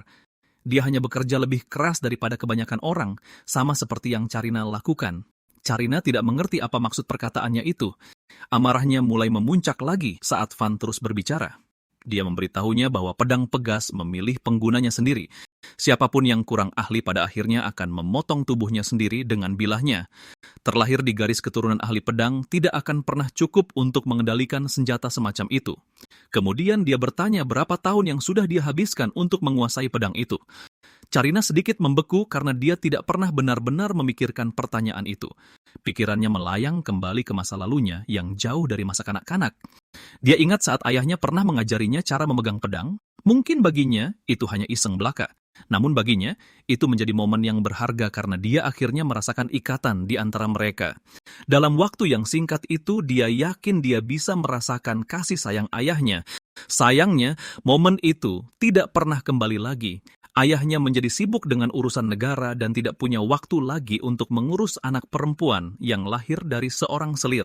Dia sudah memiliki keluarga untuk dilindungi. Carina akhirnya memutuskan bahwa dia akan menyempurnakan ilmu berpedangnya. Dia percaya jika dia menjadi lebih kuat dari orang lain, ayahnya pasti akan mengakuinya sebagai bagian dari keluarga suatu hari nanti. Sejak saat itu, dia berlatih tanpa kenal lelah. Hari demi hari, dia terus berlatih tanpa henti. Latihan yang tak ada habisnya perlahan mengubahnya menjadi seseorang yang menakutkan karena begitu kuat. Suatu hari, dia akhirnya mengalahkan saudara tirinya di depan banyak saksi. Setelah kemenangan itu, tatapan diam di sekitarnya menghilang. Namun sebagai gantinya, dia mulai hidup di bawah rasa takut yang konstan dan kebencian dari orang lain. Bahkan ayahnya mulai menatapnya dengan rasa gelisah. Simpati samar yang pernah dia tunjukkan hilang sepenuhnya. Dia secara resmi mengakuinya sebagai pewaris sah dan mengakui bahwa dia adalah putrinya meski terlahir dari seorang selir. Namun kenyataan itu menjadi terlalu berat untuk dia tanggung. Dan demi melindungi keluarganya, dia akhirnya memilih untuk memunggunginya. Pada saat itu, Carina mengerti bahwa satu-satunya yang benar-benar dia miliki hanyalah pedangnya. Sejak saat itu, keberadaannya tidak menyisakan ruang untuk disangkal. Dia bersumpah untuk membuktikan nilai dirinya dengan kekuatan yang luar biasa agar tidak ada yang bisa mencampakkannya lagi. Itu adalah satu-satunya jalan yang dia yakini bisa mendapatkan pengakuan dari ayah dan keluarganya. Kembali ke arena, Carina memaksa ingin tahu apa yang mungkin dipahami oleh Van tentang hal-hal seperti itu. Amarahnya mendorongnya maju dan dia kembali menerjang ke arahnya. Putaran bilah pedangnya berhasil mengukir beberapa luka kecil di tubuhnya saat dia menyerang. Akan tetapi, gerakannya sekarang terlihat sedikit lebih lambat dan lebih terbatas. Van menyadari celah kecil yang terbentuk dalam serangannya. Alih-alih mundur, dia melangkah maju dan kembali memangkas jarak di antara mereka. Carina menjadi bingung dengan keputusannya itu. Dia bertanya-tanya mengapa dia berani mendekatinya saat semua orang selalu lari dari jangkauan pedangnya. Dia tak habis pikir mengapa seorang pria yang sama sekali tak punya sihir enggan untuk mundur.